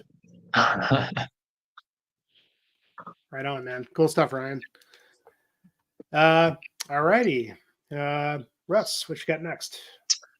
Yeah. So this is this came out a long time ago, like 2002, I think, but I just got it recently on cassette. It was just kind of reissued on cassette by Gondolin Records. You guys probably heard of it. It's the neo folk Finnish guy Nest Wood Smoke album. Speaking of, sitting in a candlelit room, maybe this one is more my speed. But just a classic, neo folk album. He plays, I don't know how to pronounce it, the Kantele, I don't know. I just call it like a lap harp, basically. he strums that along to kind of some ambient music, and yeah, just super atmospheric. Kind of one of the first kind of neo folk albums I heard, and just dove right in. Just kind of a legend of the scene. Yeah, and they just kind of Gondolin's been releasing their discography, and actually I think Avant-Garde is releasing them on vinyl actually right now too. So gonna try and pick up one of them. Yeah, this one also has the excellent cover of the Agalloch song "Haunted Birds" on it. Which, if you haven't heard that cover, it's better than the Agalloch song. I'll stick to it. It's just an amazing cover of that Agalloch song, "Haunted Birds." Just kind of very trance-inducing song, but yeah. Nest, Wood Smoke. Yeah, I saw they were reissuing all that stuff. I'd like to get it all on vinyl myself, because you're right, it's classic neofolk. Yeah. Genre. And it was funny because like Agalloch had those. I guess they did that split, and that was like '98 or something like that. So nobody was really paying attention to neofolk at the time. Yeah. Yeah, I think. And there's another song I think Agalloch's on or Nest is on. I forget what it was though. I don't know. There's also go look it up. It's easy to find on YouTube. The Nest split, and as well as Wood Smoke and all the other stuff. Yeah, it's just not had a proper physical release. So I've been kind of holding out the vinyl for that. But yeah, I'm gonna get the vinyl for what's after. It's the one after this one. I think that's the one with Agalloch. Agalloch's on the next. Whatever the follow up was to this. I think Agalloch contributes vocals or something on one of the songs. Yeah, but yeah, awesome. Just a great, kind of dark, atmospheric neo folk album, and the instrument really, is different. You don't hear that a lot in these a lot of folk albums. So yeah, very relaxing, new agey kind of sound also.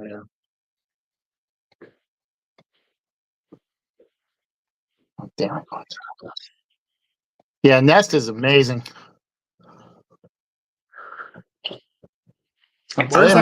My introduction to Nest was that the Night Song Sings compilation.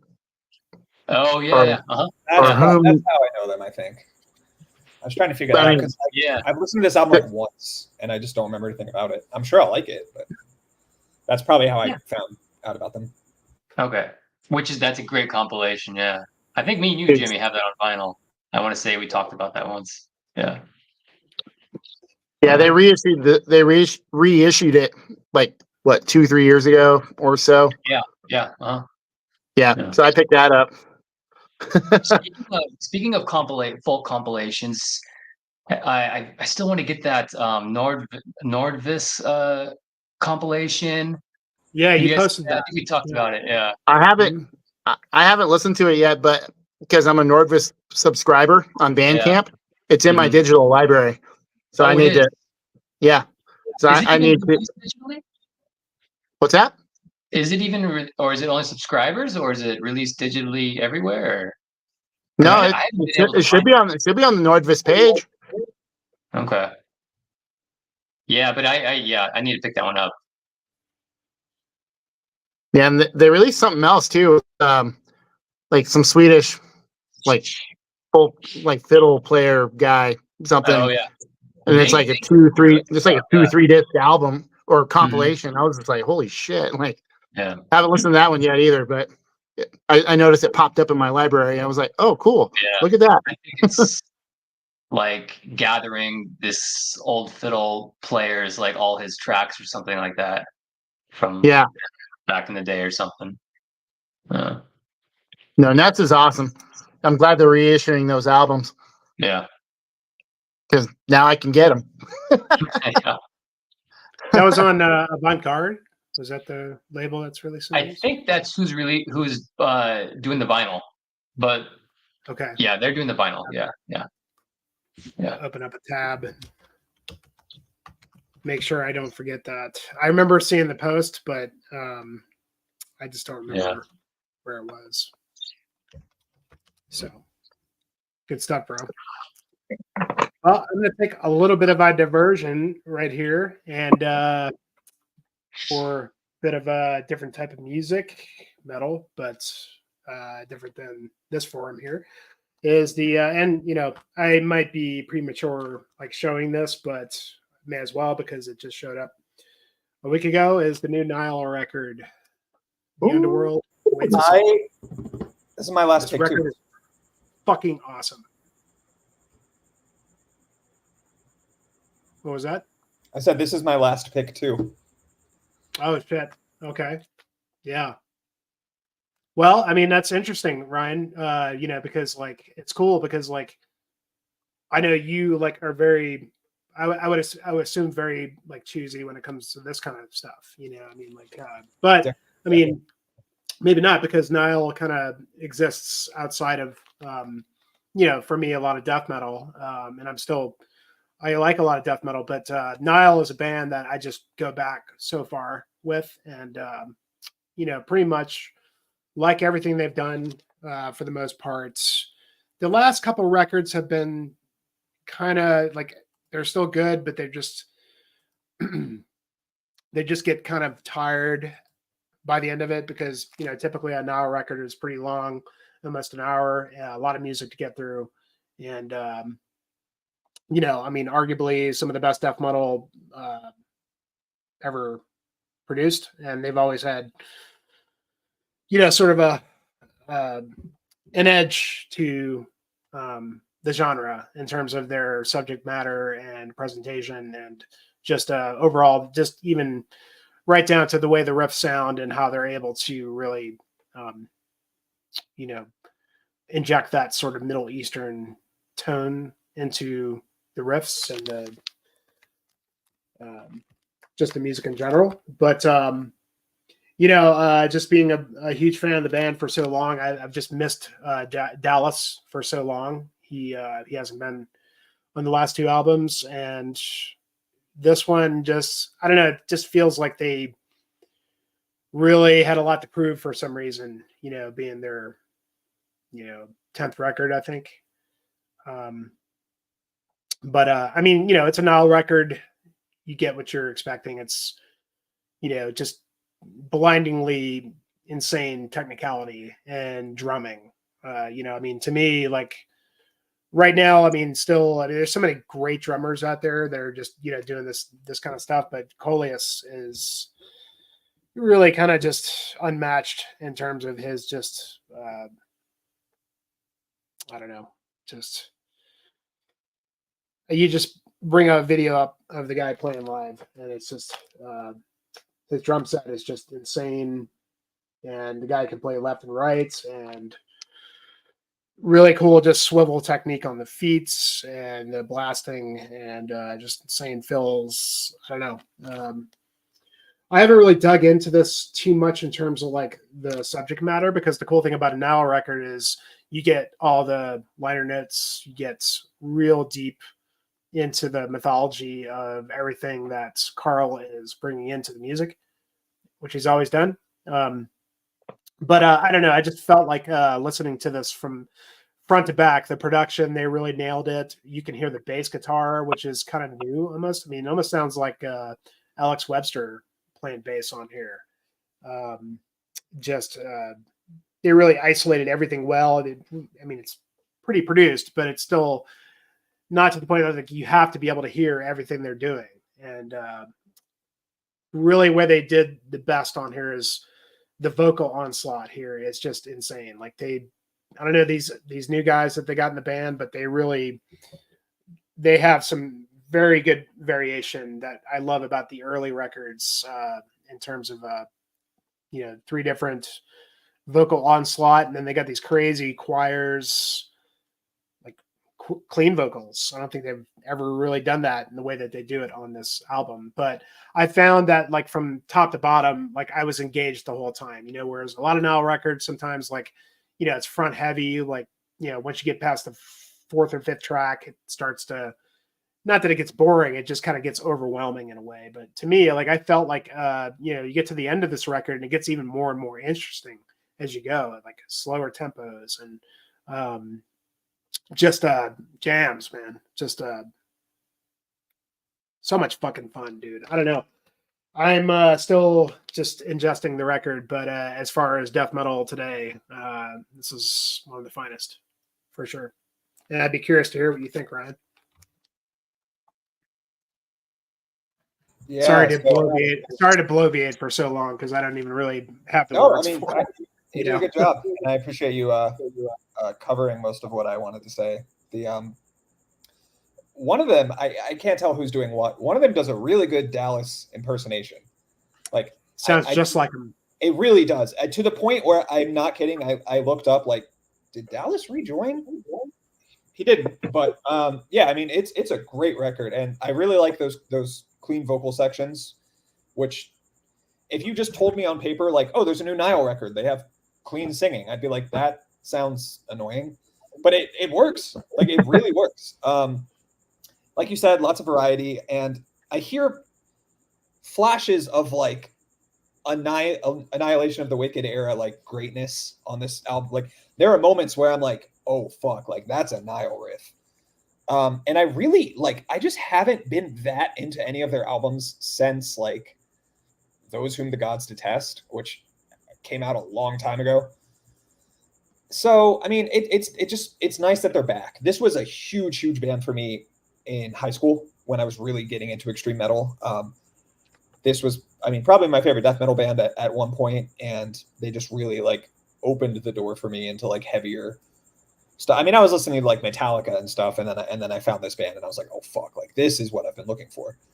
And Annihilation of the Wicked is still, I've said the phrase perfect album so many times tonight, but Annihilation of the Wicked is a perfect album.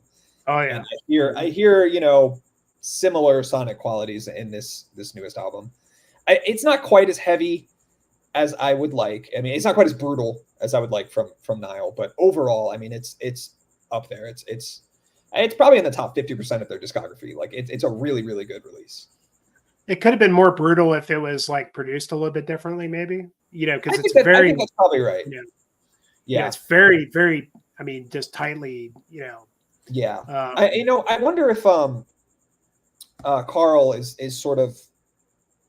I don't know. I wonder if he's just trying to clean the band up a little and maybe not rebrand might be too strong, but just like lean more into the technical side rather than the brutal side. I mean, I don't know. Have you listened to Carl Sanders' ambient solo project stuff? Oh yeah, sorry, and meditation. Really good. Oh, it's great stuff. Yeah, he had an album last year, I think. Man, it's really good. I don't know what you would call that, but he's such a talented guy.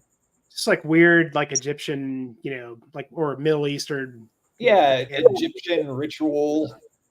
Yeah. Ambient, like I don't know. It's cool stuff, man. Which just shows you he's got the shit locked down, the way he does, that kind of stuff. I mean, like he kind of really cultivated his own sound in a lot of ways, and like, I mean, while it's definitely not like as brutal, it's like fucking Darkened Shrines or something, but I think he's just, the guy is fucking 60 years old, I think, at this point, and he's playing insane. Some of the riffs on here are just like, what? Like, I mean, it's always, with Nile, but yeah, I don't know. I mean, I thought you were exaggerating. He's literally 61. Like 61. Yeah. I thought you were exaggerating a little bit. Like, I can't imagine being this good at death metal at the age of 61. Right. I just think he doesn't want to go down the route of Morbid Angel, and I think I think he wants to maintain his cred, and I think I don't know. To me, listening to this album, I feel like he felt like he had a lot to prove, and for me, and Devin, I thought the last record was good too, but it doesn't fucking compare to this. This is like, I don't know, just Man, it's so good. Yeah, and I had to bring it up tonight just because it's so fresh in my head right now. Yeah, You me know. too. I think honestly, I think any other year this would have been a top 10 contender for me. But I can think of 10. Sorry, didn't really stand a chance this year, but I don't know how long I was muted for. Anyway, Yeah, you cut off after like I don't think it'll be a top 10 record or any other year would be a top 10 record, but and then you cut out. cool. Good. Dramatic pause. I Right. can think of 10 albums off the top of my head that I like more than this one. So it's just Yeah. bad timing, but it's a great record. I really enjoy it. I might too, yeah. So I'm not sure, but it could be up in there. But yeah, I think I like great too, you know, and it's like a Nile. Yeah, I still need to check that one out because I've been seeing a lot of people and reading a lot of people saying or comparing it to Annihilation of the Wicked as far as like style and intensity because that's the album I like the best from them personally. That's the gold standard. I think some of the riffing really kind of holds up to that. Like it just Okay. There's riffs that'll be like it's just like how the fuck are they doing that? It's so Yeah. It feels Yeah. like they're purposefully like, oh, let's do Annihilation of the Wicked again. Like, I don't know. I think that's probably consciously where their heads were at. Yeah, because you mentioned To Whom the Gods Detest, and I like that album a lot too. I think that was the last one I actually like listened to and got into from them. That was the last one I like listened to multiple times the year it came out. Every other year they've released an album, I've listened to it and just been like, okay. Dude, that Coffeeer song is like that's one of the strongest openers like ever. That is a sick song, dude. yeah, that one and Hittite Dung Incantation. Yeah. So good. And man, they know how to name a song. Right? Oh man, what's the one on this one that's just like so outrageous? It's chapter it's for not chapter- being hung yeah. upside down on a stake in the underworld and made to eat feces by the four apes. Personally, I hate when that happens. I can't speak for you guys, but yeah, it's could not really a use situation that. you really want to be in. Yeah. yeah, But you know, in the Egyptian, you know, pantheon, you know, there could be worse things that could happen. I don't know, you know. that is almost certainly true. Yeah, But yeah, man, it's dude. There's this one song. It's called Nakata to Enter the Golden Age. Oh my god, dude! Like the choruses, it's so over the top and just fucking awesome and excellent. Like I don't even know how they came up with that, but yeah. Anyway, I don't want to go on too long about it, but yeah. Fine, I'll listen to Nile. Okay. I would say, I mean, like start with Annihilation of the Wicked Yeah. if you want All to, right. because it's I've, That's also- I've never. That's listened the to first album with George Collias on drums too. That was his coming out party. And holy fuck. yeah, the drumming is. I mean, they've always had great drummers, you know. I mean, Laureano on. I saw them play with Laureano, and he was, I mean, just absolutely insane. But Coleus, yeah, he's forced to be reckoned with. Yep. Freaking- Yeah, I saw Nile on that tour, actually, the Annihilation of the Wicked tour. They had like Hypocrisy and Soylent Green and other people opening for him. I So saw that tour as well. Yeah. yeah, that was a heavy night. But yeah, good stuff. I need to check that one out. That new one out for sure. It's a Okay. ripper, man. I am picky with my death metal sometimes, but so I sent you another link, Jimmy. Like Okay. Ryan inspired me with his last pick. Well, not the Nile, but the long German word that the other one. I can't recall. I think Ryan and Russell, you guys have probably heard of this band, the Autolith. Have you heard of that? That really sounds familiar. I don't know. Apparently Okay, that looks familiar. Let me look it up. So my introduction to this was just a few weeks ago when I went on that California trip, and so one of the people that was down there at the cabin, it was his birthday weekend, and for his birthday, he wanted to have everyone just get loaded on shrooms and trip out and listen to music. So we listened to this on shrooms, and wow, it was extremely profound. Like I wasn't sure what to expect. I mean, they say it's like, oh no, from the ashes of this other doom band, Sub Rosa or whatever. And I was like, yeah, Sub Rosa. Okay, yeah, I love Sub Rosa. Okay, yeah, they okay, broke up. so yeah, so this is definitely it's a very ebb and flow type of album. So there's the two main vocalists are two chicks. They both play. I think one plays cello, one plays violin, or they both play violin. So it's a lot of really quiet, like somber string-led stuff.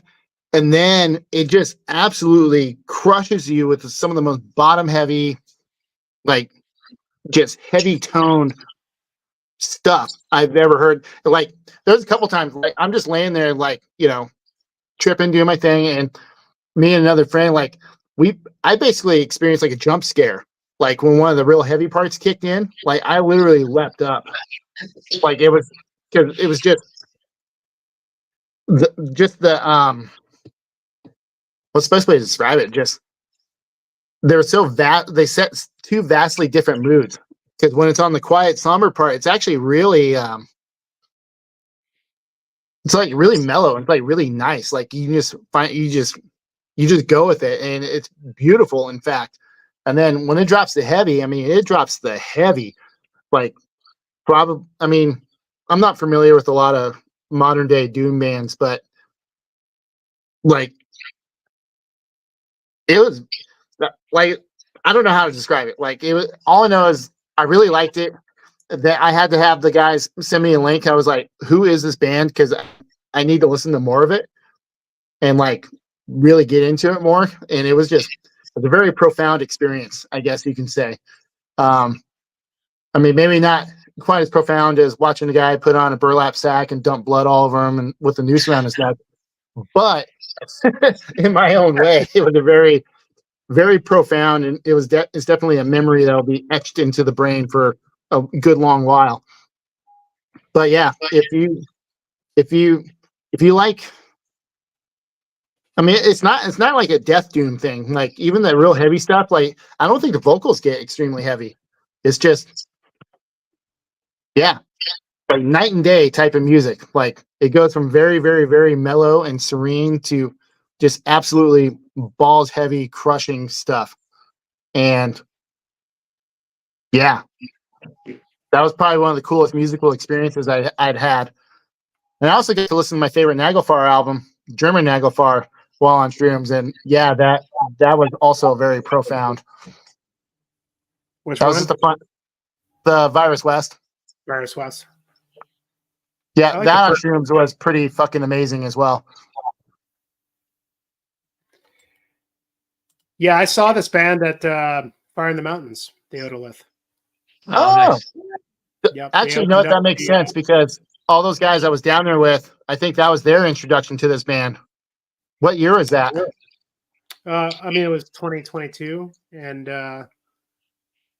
they were the opening band for the last night or the last day, and I remember they were really good. I never got around to actually listening to the record. And the drummer, he was cool as hell. So there was another band on the bill called Visigoth, which is a singer for Caliban Brute. So their drummer wasn't able to make the festival, and they were about to have to cancel, and a lot of people were there, wanted to see them. So the drummer for the Odolith, like literally went to the back and learned their songs like with some headphones, and they were able to play their sets. And it was a little rough, but it was still like just cool, and everybody was like, hell yeah, That's cool. Yeah, that's awesome. Yeah, but the Odolith, I remember they were really awesome. Just a lot of violins and 2 girls. Yeah. Doing, Yep. Have you guys ever listened to Sub Rosa? yeah, I No, got their last. I haven't. Pretty similar. Mhm. Yeah. Yeah. Yeah, they were really good. That was, yeah, I guess they dissolved and formed this. I think those 2 girls were in Sub Rosa. Yeah, Jimmy, I don't know if because for the Agalock show in Portland, the other because they split off, the band split up, and I think one of the main girls, she formed the Keening band. They opened for Agalock. Yes. Yeah, so that was like the other band that's kind of formed out of the ashes of Sub Rosa. Yeah, I saw the slightly Keening different, play. more Yeah. different than but it sounds like the Odolith might be more similar to Sub Rosa, as the Keening is pretty Yeah, the different. Keening was more like I saw the Keening at Decibel this last Oh, year, okay. and they were very good. They were more, they weren't heavy at all. It was more, just kind of like if you took like the softer moments of like Sub Rosa and things like that. Yeah, that's exactly. what the Keening was like. Whereas the Odolith was more kind of a balance, like Tyler just described them pretty much perfectly, which was the way they. Yeah, it was cool seeing them live because they started on with this, and that was the cool thing about Fire in the Mountains is like you don't really know what you're going to get sometimes if it's a band that you're not familiar with, and then they just got really heavy, and it was like, wow, this is quite different. Yeah, there a couple of the heavier moments on that album, like I was not expecting, like at all. Like the way they set it up was actually the way they set it up was absolutely perfect. Like they didn't rush into any of those real heavy parts. Like they would let things linger. Like no, it would just be a real serene section, and then they would just let the notes ring out.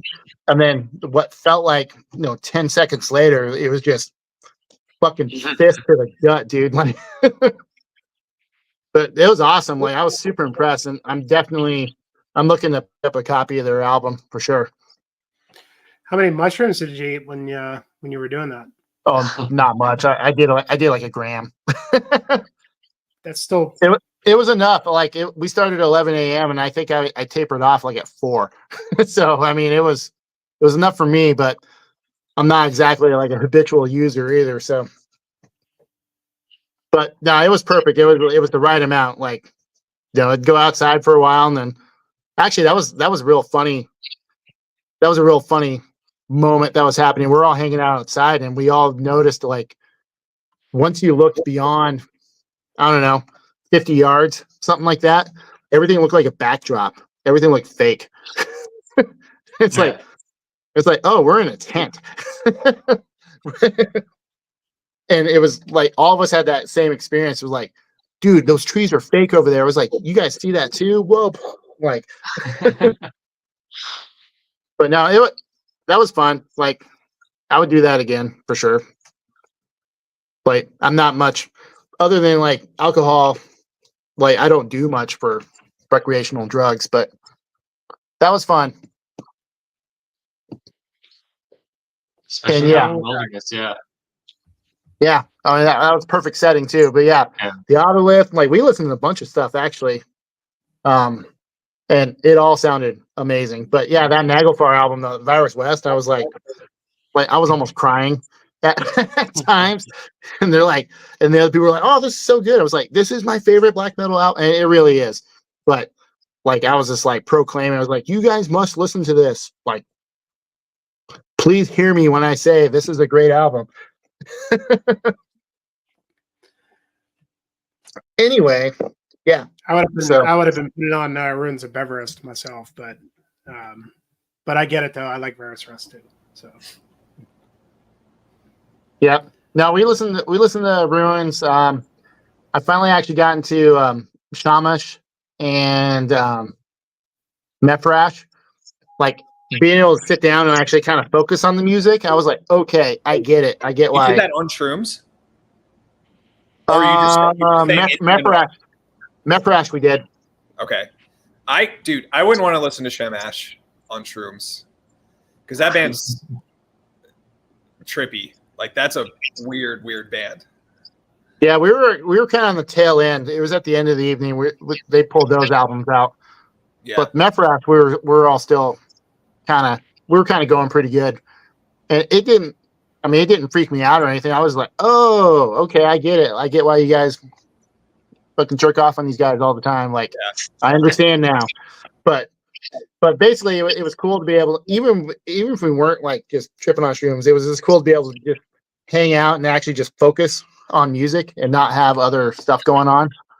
Totally. So, and actually, Atlas too. Like, we listened to their newest one. I was like, okay, I get this. Like, I get why, but I understand with all those bands, like you have to dedicate time and just really like absorb the bands. You can't just be fucking off doing other shit and having that in the background. I get it now. I still haven't listened to that new Ackley's yet. I really like the last one. I don't know why. I just haven't gotten around to it. I remember Ryan was saying you weren't as digging it as much, and then for some reason I forgot about it. No. Well, kind of like Russ, with Blind Guardian, I really don't have a leg to stand on, but I was impressed. I liked it.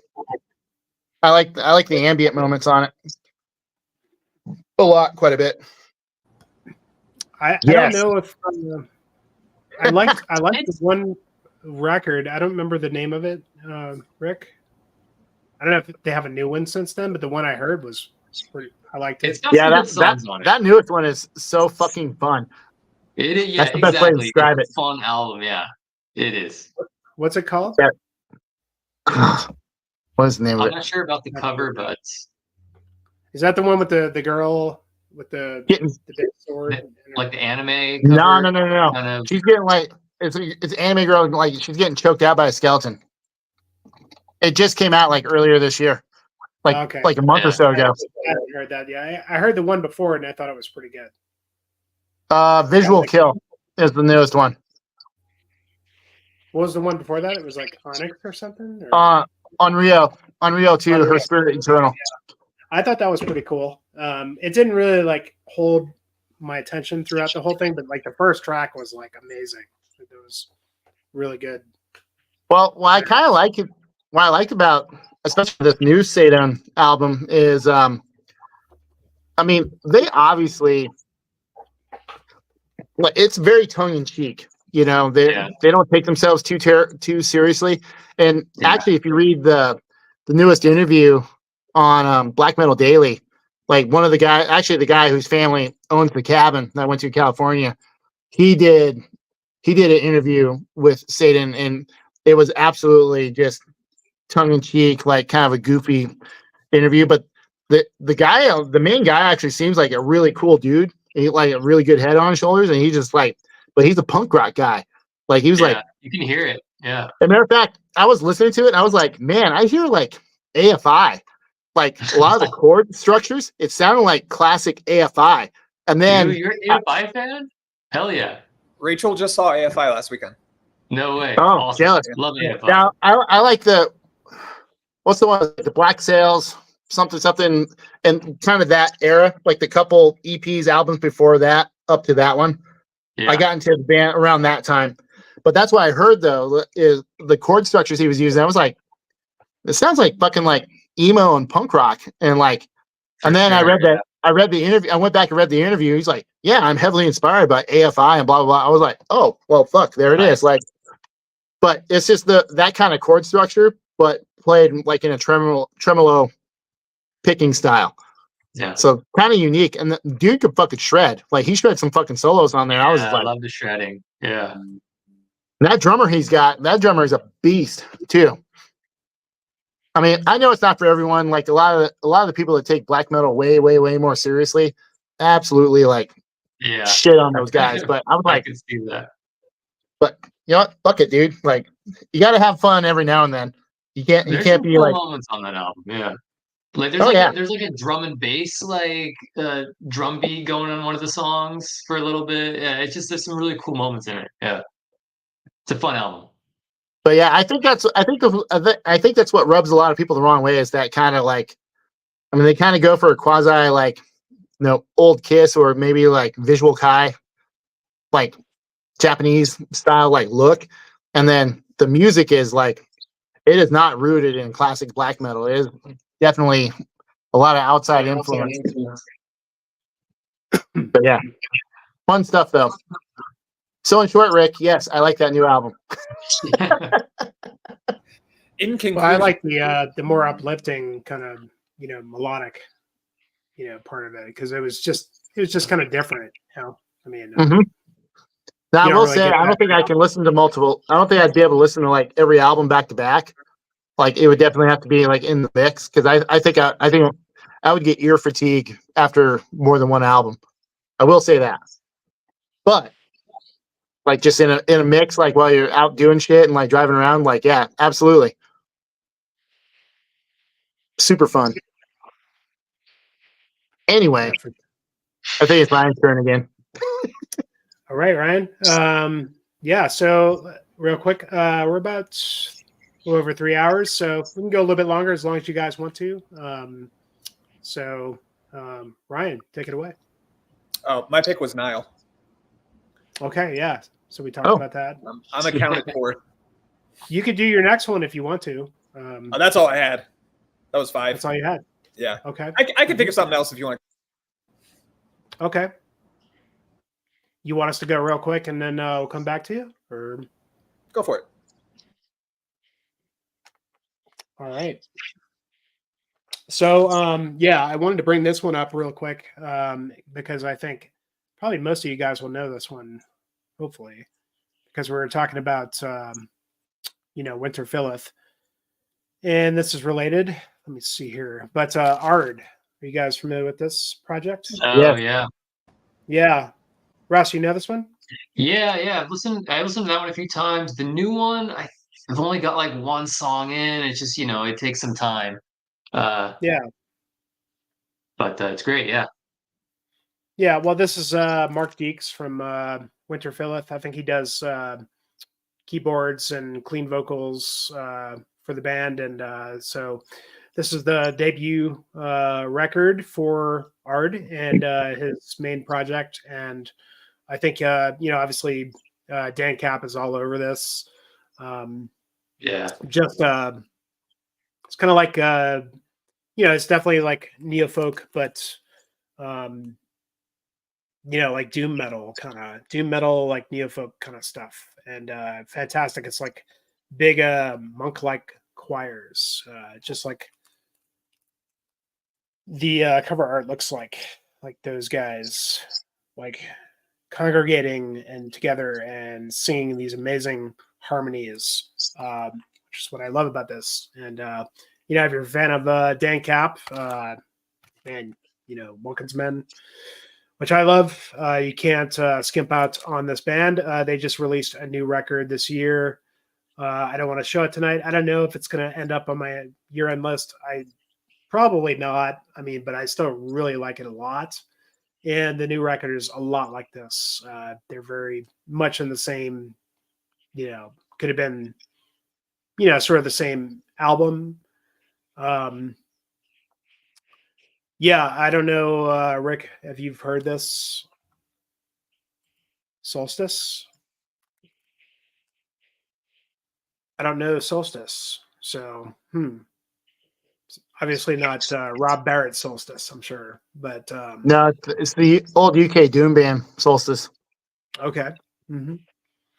Yeah, very doomy, but yeah, just great. I think what I like the most about this is just it's another foray into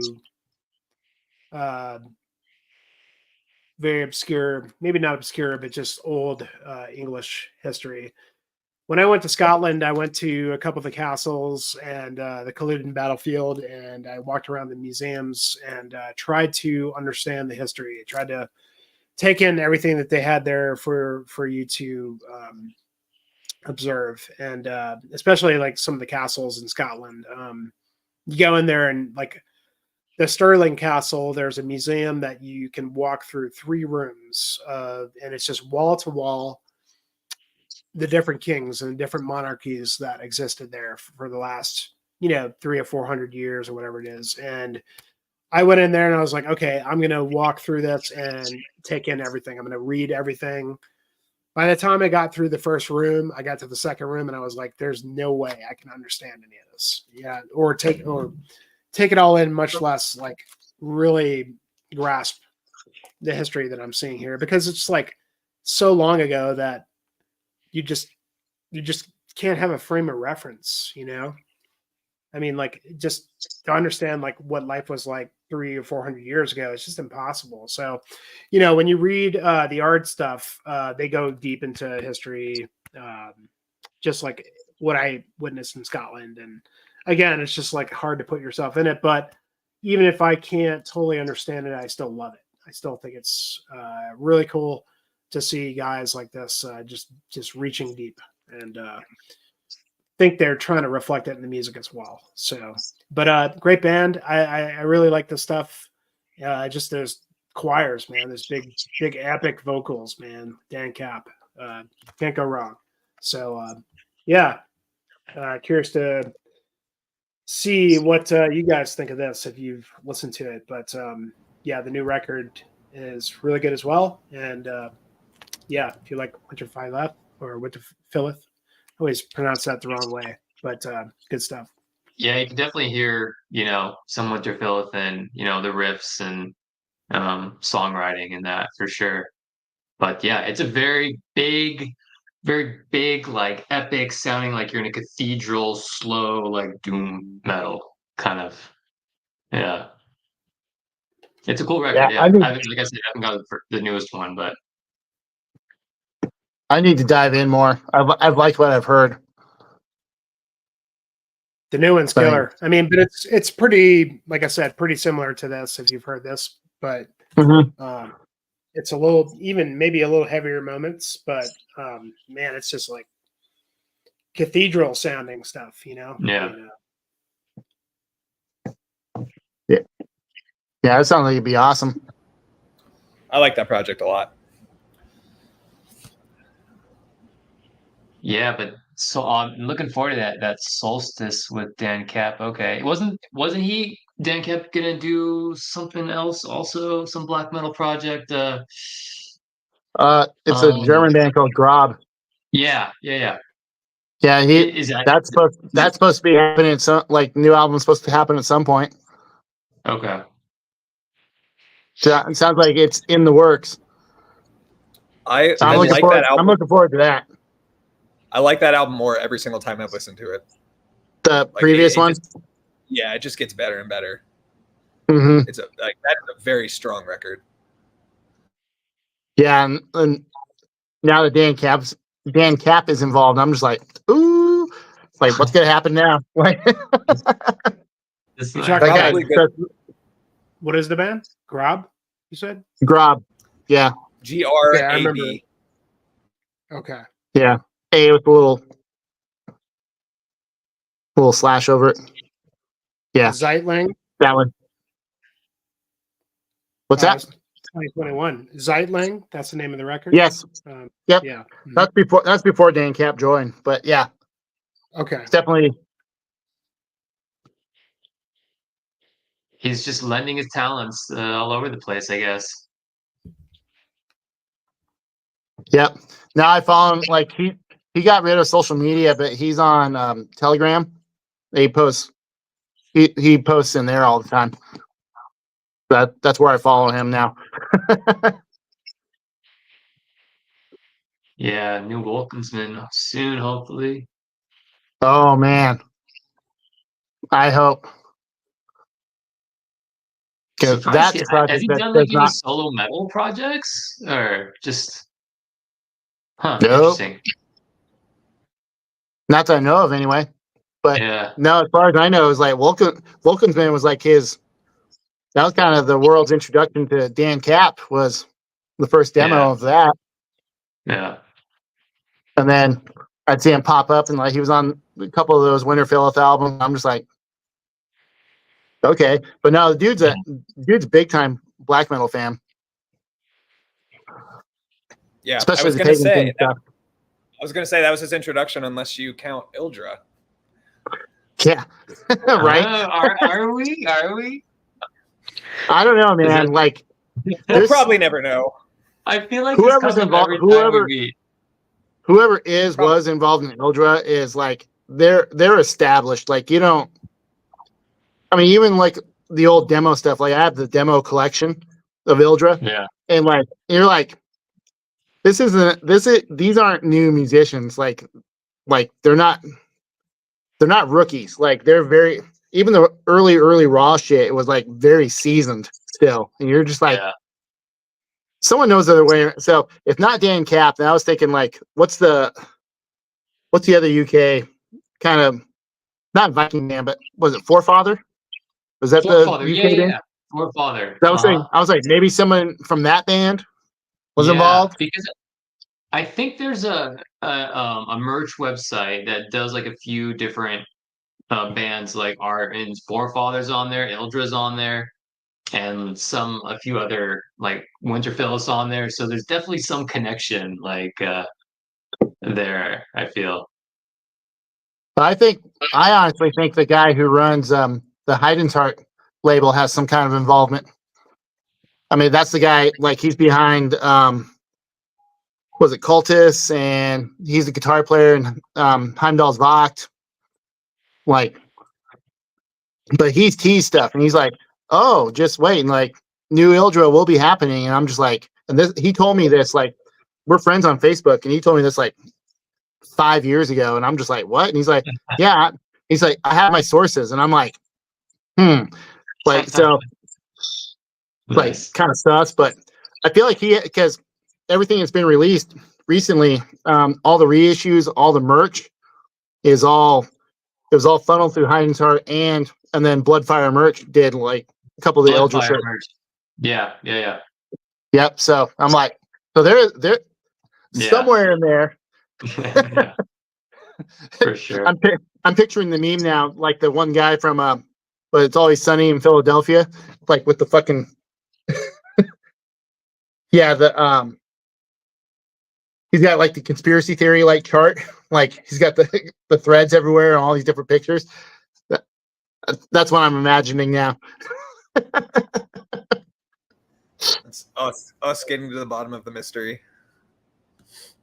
I want to know. Like, I mean, the mystery is cool, but it's like, who the fuck is it? That's such a profoundly great musician. That's the thing. Like, do we even know? Like, we don't even know that it's a solo project for sure, right? Like, it could theoretically be multiple people. So, I don't remember where I saw it, but I saw a picture. It was supposedly like Ildra, like it was an old picture of Ildra like rehearsing, and it was two members, Okay. guy on guitar and a guy on drums. All right. But obviously, I mean, the picture was shitty, so you couldn't make out who was who. You can tell there's two guys jamming in a room, and supposedly it was Ildra. So I was like, "Fuck it, I'll buy it." Like, but this was like 10 years ago. I saw this, so Yeah. or Our- more. Actually, it's probably longer ago than that, but still, We may never I know. want new Ildra. Like, there's got to be a new Ildra album someday. Yeah, that'd be amazing. But would it also fall to the hype like the last Ig album? The last Scald? I liked it, but it wasn't even a pimple on that self-titled album. True. It's never going to be as good, when there's that big of a gap. Well, Expectations Dawn. are so high, and Dawn, like they keep teasing, like, oh, we just finished bass, and it's like, yeah, I thought you finished bass like 20 years ago, years ago, 15 years ago, like, and they keep showing studio pictures, and it's like, I'll believe it when I see it, but yeah, my expectations are gonna be far too high for that one as well. yeah. Man, I didn't tell you guys, but I I saw Sacramentum play 3 weeks ago in front of like 20 people. Yeah, I saw your post. Yeah. What the Did I fuck? post something Or- for that? Oh no, and you talked about it in another stream or something. Or was that what it was? Yeah. Yeah. I thought you posted pictures of it though. Someone did. Maybe I don't think I the did. story. No, Did I? it was my buddy who has that Stratoris band, he was there at that same show. He posted about it, and he showed pictures of the crowd.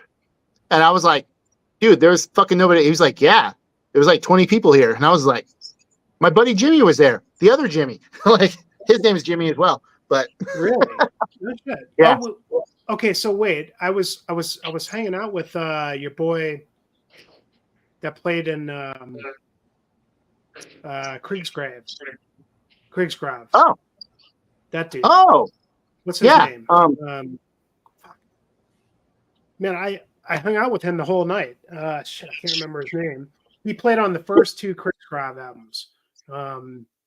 No, the first. oh man, I feel so shitty now. But because he doesn't post his real name because he posted it backwards. I know his name because but like he he does like photography and stuff like around here, and he's like a hiking dude. Like I've tried to get him to come hang out. He's doing like a lot of the sword fighting. Like he does like fencing and stuff down too. Oh, no, that's Chandler. Chandler. He's in Chandler Northern does California. Yeah. Oh yeah. Sorry. No, this dude. Yeah. Fuck, I don't remember his God. name.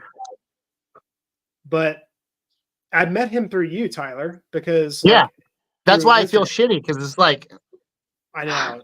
And I feel bad that I can't remember his name too. I hope I didn't watch this because fuck. But anyway, yeah, I mean, like I hung out with him and it was like literally 20 people in this little ass fucking club, and Sacramento was fucking amazing. Even like in front of 20 people, like dude came out, poured himself in blood. I mean, they were just performed the whole night like that in front of 20 people. It was amazing. Yeah. Do they have something new coming out? no, they're just kind of riding on the coattails of Yeah. Far Away from the Sun because it was the anniversary of that one. And that's mostly what they did was that record. But they sounded, it was funny because like it was this little tiny club. It used to be like this hole in the wall bar. And there's a local record store that turned it into, a little club now. And they made it work. It sounded really good. The few people that were there got to witness that band playing awesome. It was killer. Sacramento. Yeah. Nice. Yeah. I don't know what got me thinking about that, but you were talking about some band that you saw a few people. So. Oh man, it's gonna. I had to tell you about that. I feel like I said, I feel like such a dick. And matter of fact, recently, Craig Drive even like did a shout out to him because he was at one of their shows recently. He's a Corey. Is it Corey? Hmm. Corey. It might be Corey. God. I Yeah, don't know, hopefully, but he's a cool hopefully he kid. does not watch this. He's a cool kid, man, and he, he's like a big climber, mountain biker, big black belt Yep. guy, and he does all kinds of photography. Yeah, he's more into like the geared rock climbing now. Yeah, he's real big on that right now, and he's like, he's in pretty damn good shape for it too. I think it's Corey. I think that's his name. Pretty sure. I have to look it up on the archives because I'm sure that'll list it. 'Cause Yeah. I think he actually Craig's grab. He wrote like Corey Smith. That's him. Yeah, Corey. Okay, yeah. God, how embarrassing. I know. Corey, if you see this, I'm sorry, dude. I actually invited him to come to one of these days, and he was like kind of hip to it, but didn't like totally bite. But really cool dude. Yeah, so I ended up. It was like a Monday night too. It's like the worst Monday night in a small ass club in Colorado Springs where nobody knows who the fuck Sacramento is. Why did that tour come here? I have no idea. It was the weirdest thing. I mean, But I mean, with them, dude, they had their fucking black metal sleeves on. They were full on regalia, everything. You know, I mean, I'll have to send that's you always two pics. awesome though. That's awesome that they weren't deterred by the small crowd size and they still put on a show. Like I could appreciate that. Oh, they didn't give a shit. They played like they were playing in front of 500 people. They were killer, and I was happy to see it too because the first year I went to MDF, they played one of the late night shows, and I missed them, and so I got a little redemption there. Yeah, that was actually my experience. I saw Impaler live. You guys familiar with them? Like the old kind of. I mean, they're not thrash. They're just kind of shock rock, heavy metal type stuff. Kind of like they do all the stage. Yeah, but it was the same deal. I saw them in Seattle at the El Corazon, and literally, I think there was less paying patrons than there were staff and other bands. It was one of those situations. Yeah. But they didn't give a fuck, dude. They went out there, they put on an hour-long, absolute theatrical show with all the blood and guts and gore, and so I mean, it was cool. It was way awesome. El Corazon, been there many times. Dude, I love that spot, Dan. Yeah. I grew up going to shows there, punk shows, and all that. Yeah. It gets so damn hot in there, I remember. Yep. So anyway, we got way derailed here. Yeah, sorry. Yeah.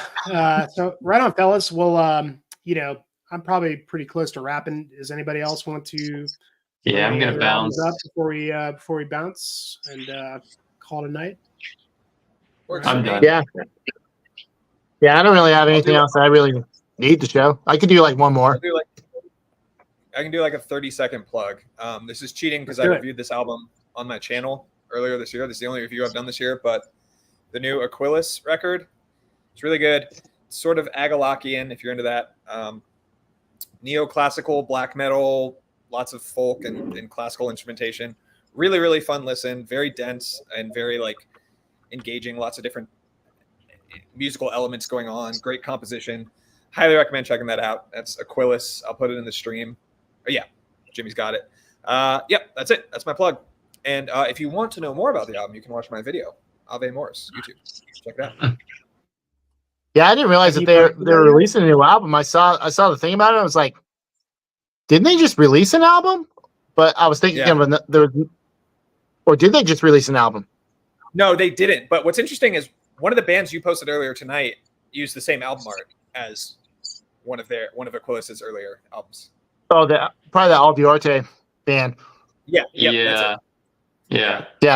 I thought that looked really familiar, and then it clicked. So that's probably why I remembered to mention this band. Nice. It's really cool because I saw some postings. I was like, wait. Yeah. New Aquilus, it feels like that they only recently put out an album, but it was probably a couple years ago. It was 2021, I think. It's okay. There are 0 bands in the world that sound like Agalok, but this band comes pretty close. And I don't even think that's intentionally what he's trying to do. It's just one of those really unique blends of metal and etc. Different genres incorporated into metal in a sense that's yes, Paysage d'Hiver and Winter Filleth. And there's probably more than that. Yeah. I forgot about Paysage. Paysage, yeah, I forgot about that.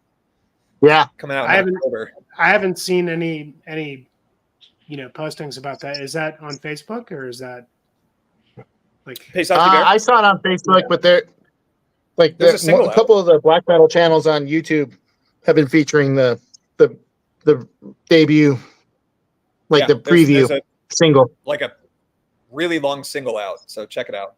It's really good. I mean, and I don't think it's probably not the full song. No, knowing how they roll. Yeah, it was pretty long. I could see it being a full song, but it was. Well, I mean, I'm just saying. It's 18 minutes long, but yeah, I'm sure it's going to be a really long album. but that's He probably did. Like probably my last one. album of the year. Yeah.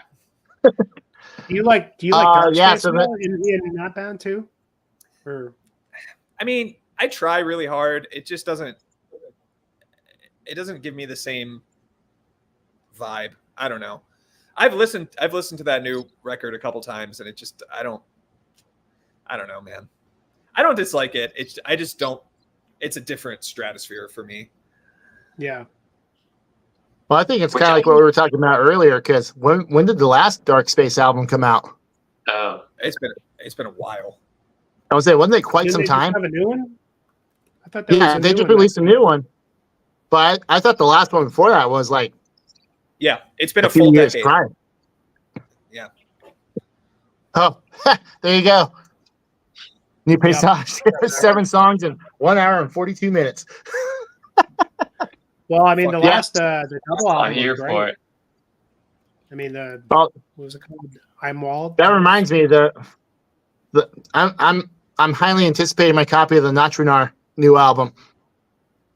Oh yeah, Yes, That's another long one, but man, that shit is good. yeah. Oh, I haven't so listened good. to it yet. I didn't man, bring it as, up tonight Yeah, for I chose not strategic to. reasons. I chose not to bring it up because I got a sneaking Yeah. suspicion we'll be talking about it in a few months. I think think so so too. too. Yeah, I pre-ordered the vinyl like I was telling you guys, and it was not cheap. But Yeah. I mean, like the layout looks so cool. I was like, okay, I have to, because nobody's going to get that in the U.S. anytime soon. So Oh, may fuck as well no. jump in. Yeah. Uh, But no, Yeah, I'm looking forward to the. I mean, it wasn't just announced, but I'm looking forward to whenever Dark Adversary drops that new Aldridge and the Polar Shaman ambient Yeah. album. Although that full album is available on Bandcamp. Yeah, yeah, you can already listen to it. Yeah, that Aldridge track. I'm curious to see the whole record. I like the Because track. It was just did you hear the one before that one? yes, yeah. And but the they're new distinctly different, but thematically one- it makes sense one, yeah. because he's talking about like it sounds like it's an approach about Christian occupation in the eyes of the Celts and of the Nordic peoples. oh cool. I like that. So that's why there's kind of two different kind of styles going on. So Interesting. I'm not gonna pass judgment until I hear a full album. Because I mean, it was kind of the same thing. Like when he was releasing teaser tracks for that last album, it was like each song was like very distinctly different. But then when you listen to it in context, it was like, oh, everything does flow. Mhm. But dude, the riffs on that new one that he just dropped out, ooh, It was So different. good. It was quite different. Yeah, I need to listen to it a little bit more. It was not what I was expecting in a way, but I did like it. It was Dev. I think I told you about Aldridge, but if you haven't heard Folklore from Further Out, that's I think you would dig that one. It's stuff. You probably saw last year. It was on a lot of year-end lists. I'm trying to think. Of course, that new Winter Philith I'm looking forward to. I'm looking forward to the new Opeth. Honestly, I like the new track. They're, I mean, I liked it. it's different. I haven't liked think it's a anything. good compromise. Like Yeah. it feels like they compromised with the fans, and they're like, "All right, fine, we'll keep playing metal, but we're still going to do the stuff we want to do." Yeah, it's interesting. I'm not sure what the choice is there, but I need to hear the full record to know, because I haven't really liked anything they've done in a while. But I'm kind of intrigued and excited to see what they've got there. Oh, also, I'll bring up for Devin specifically, in regards to like the more raw side of black metal. So the Blood and Crescent label, that's the Taurus is the main musician. So he's got Fellwinter, Gauntlet Ring, Arbor, Theosophia, like a whole number of projects they releases under that. All those projects are releasing new albums. So I got the Fellwinter earlier. He just dropped the one of two new Arbor albums that's going to be coming out this year. And he's supposed to be doing like a Gauntlet Ring and Athio Sophia album this year as well. So I'm highly anticipating those as well. Because so far the Fellwinter and the Arbor, it's 2 for 2 so far for me. Both very, very good, but definitely in that, kind of modern day raw US style. Oh, and another one we didn't discuss. Hey, since Dizzy brought it up, I might as well.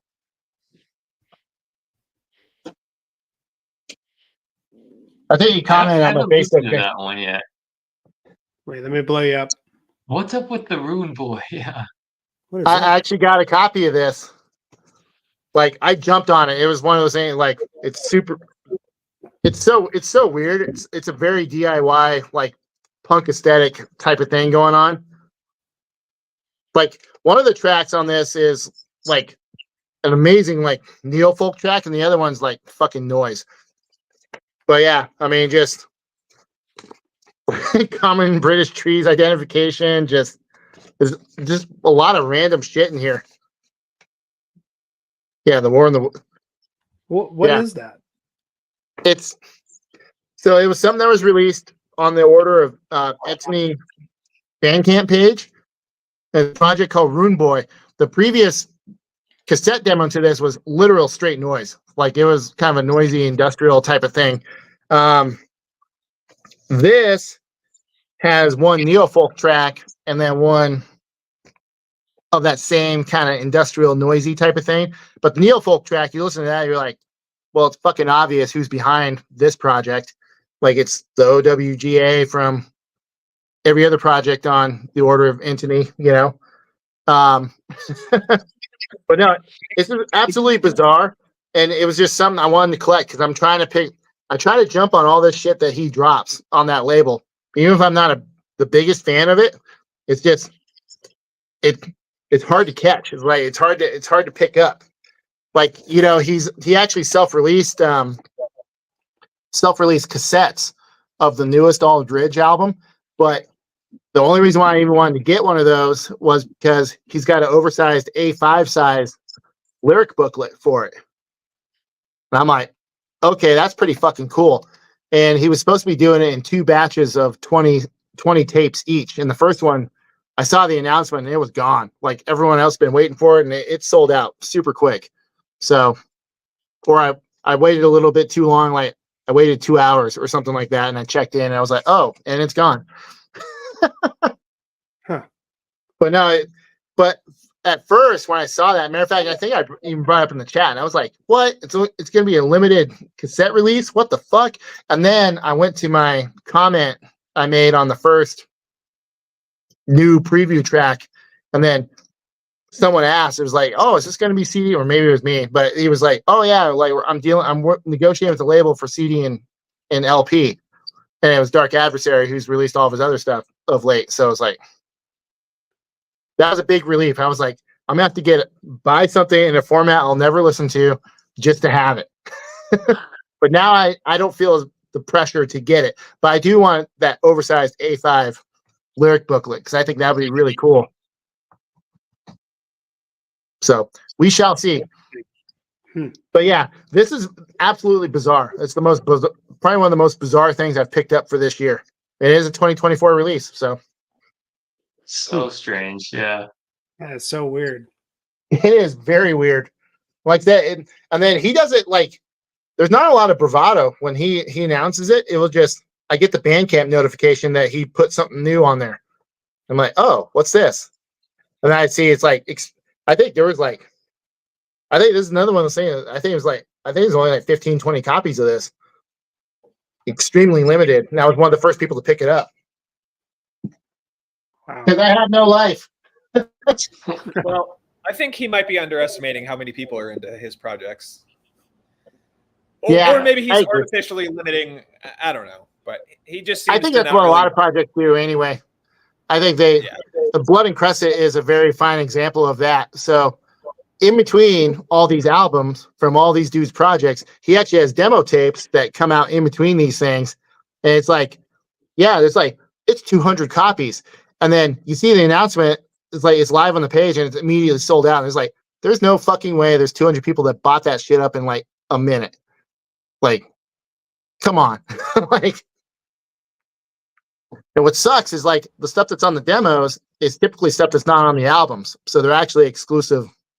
So it's like, I mean, as Jeff says, that collector scum mentality, like try to keep up with all that. Sure. Well, real quick, one other that I wanted to discuss that we didn't discuss that I liked a lot was this this Vanois record. Yes. I was I was thinking about bringing that one up too. That thing's awesome. Yeah. Keep like spacing on buying the CD for. I'm sorry. Yeah, you can't really see it. Vanois, German band. I'm waiting for my CD to show up. I thought it was a this year release. I didn't realize it was last year. So, but Vanois, great German atmospheric black metal stuff. I don't know. I like folk stuff in there, neo folk, just kind of all over. Great riffs. Yeah, I really enjoyed that one for sure.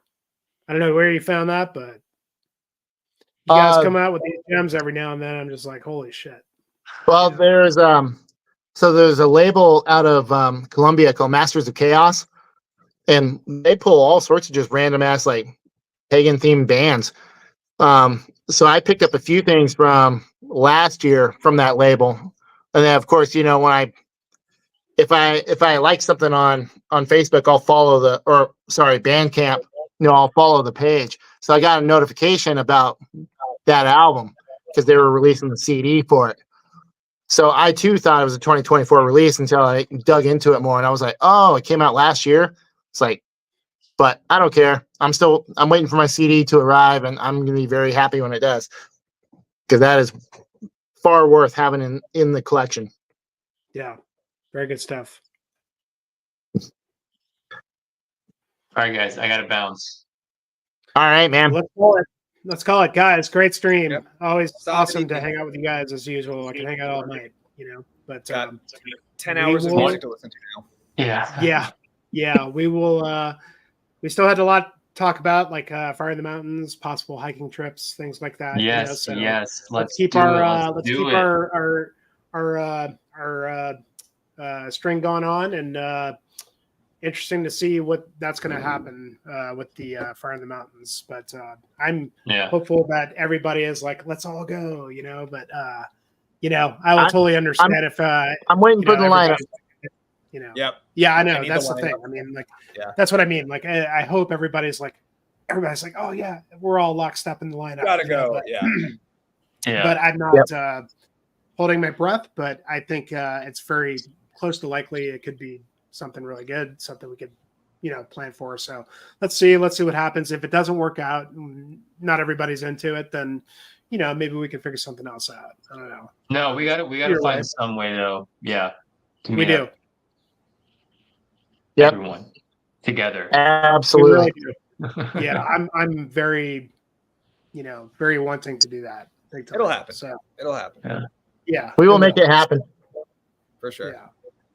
Well, everybody tuning in, thank you so much. Awesome stream thank with you, the guys here. We will be back soon with year ends. That's right around the corner. So Right on the corner. Crazy. I can't wait to see what you guys all I'm picked excited. out. I've got some homework to do here for stuff you guys put out. So I always appreciate it so much. So thanks, guys. Oh yeah, dude. It's a lot of fun. Awesome. Thanks for doing this. Yep. Later, Thanks, guys. Good night. See you guys. Good night.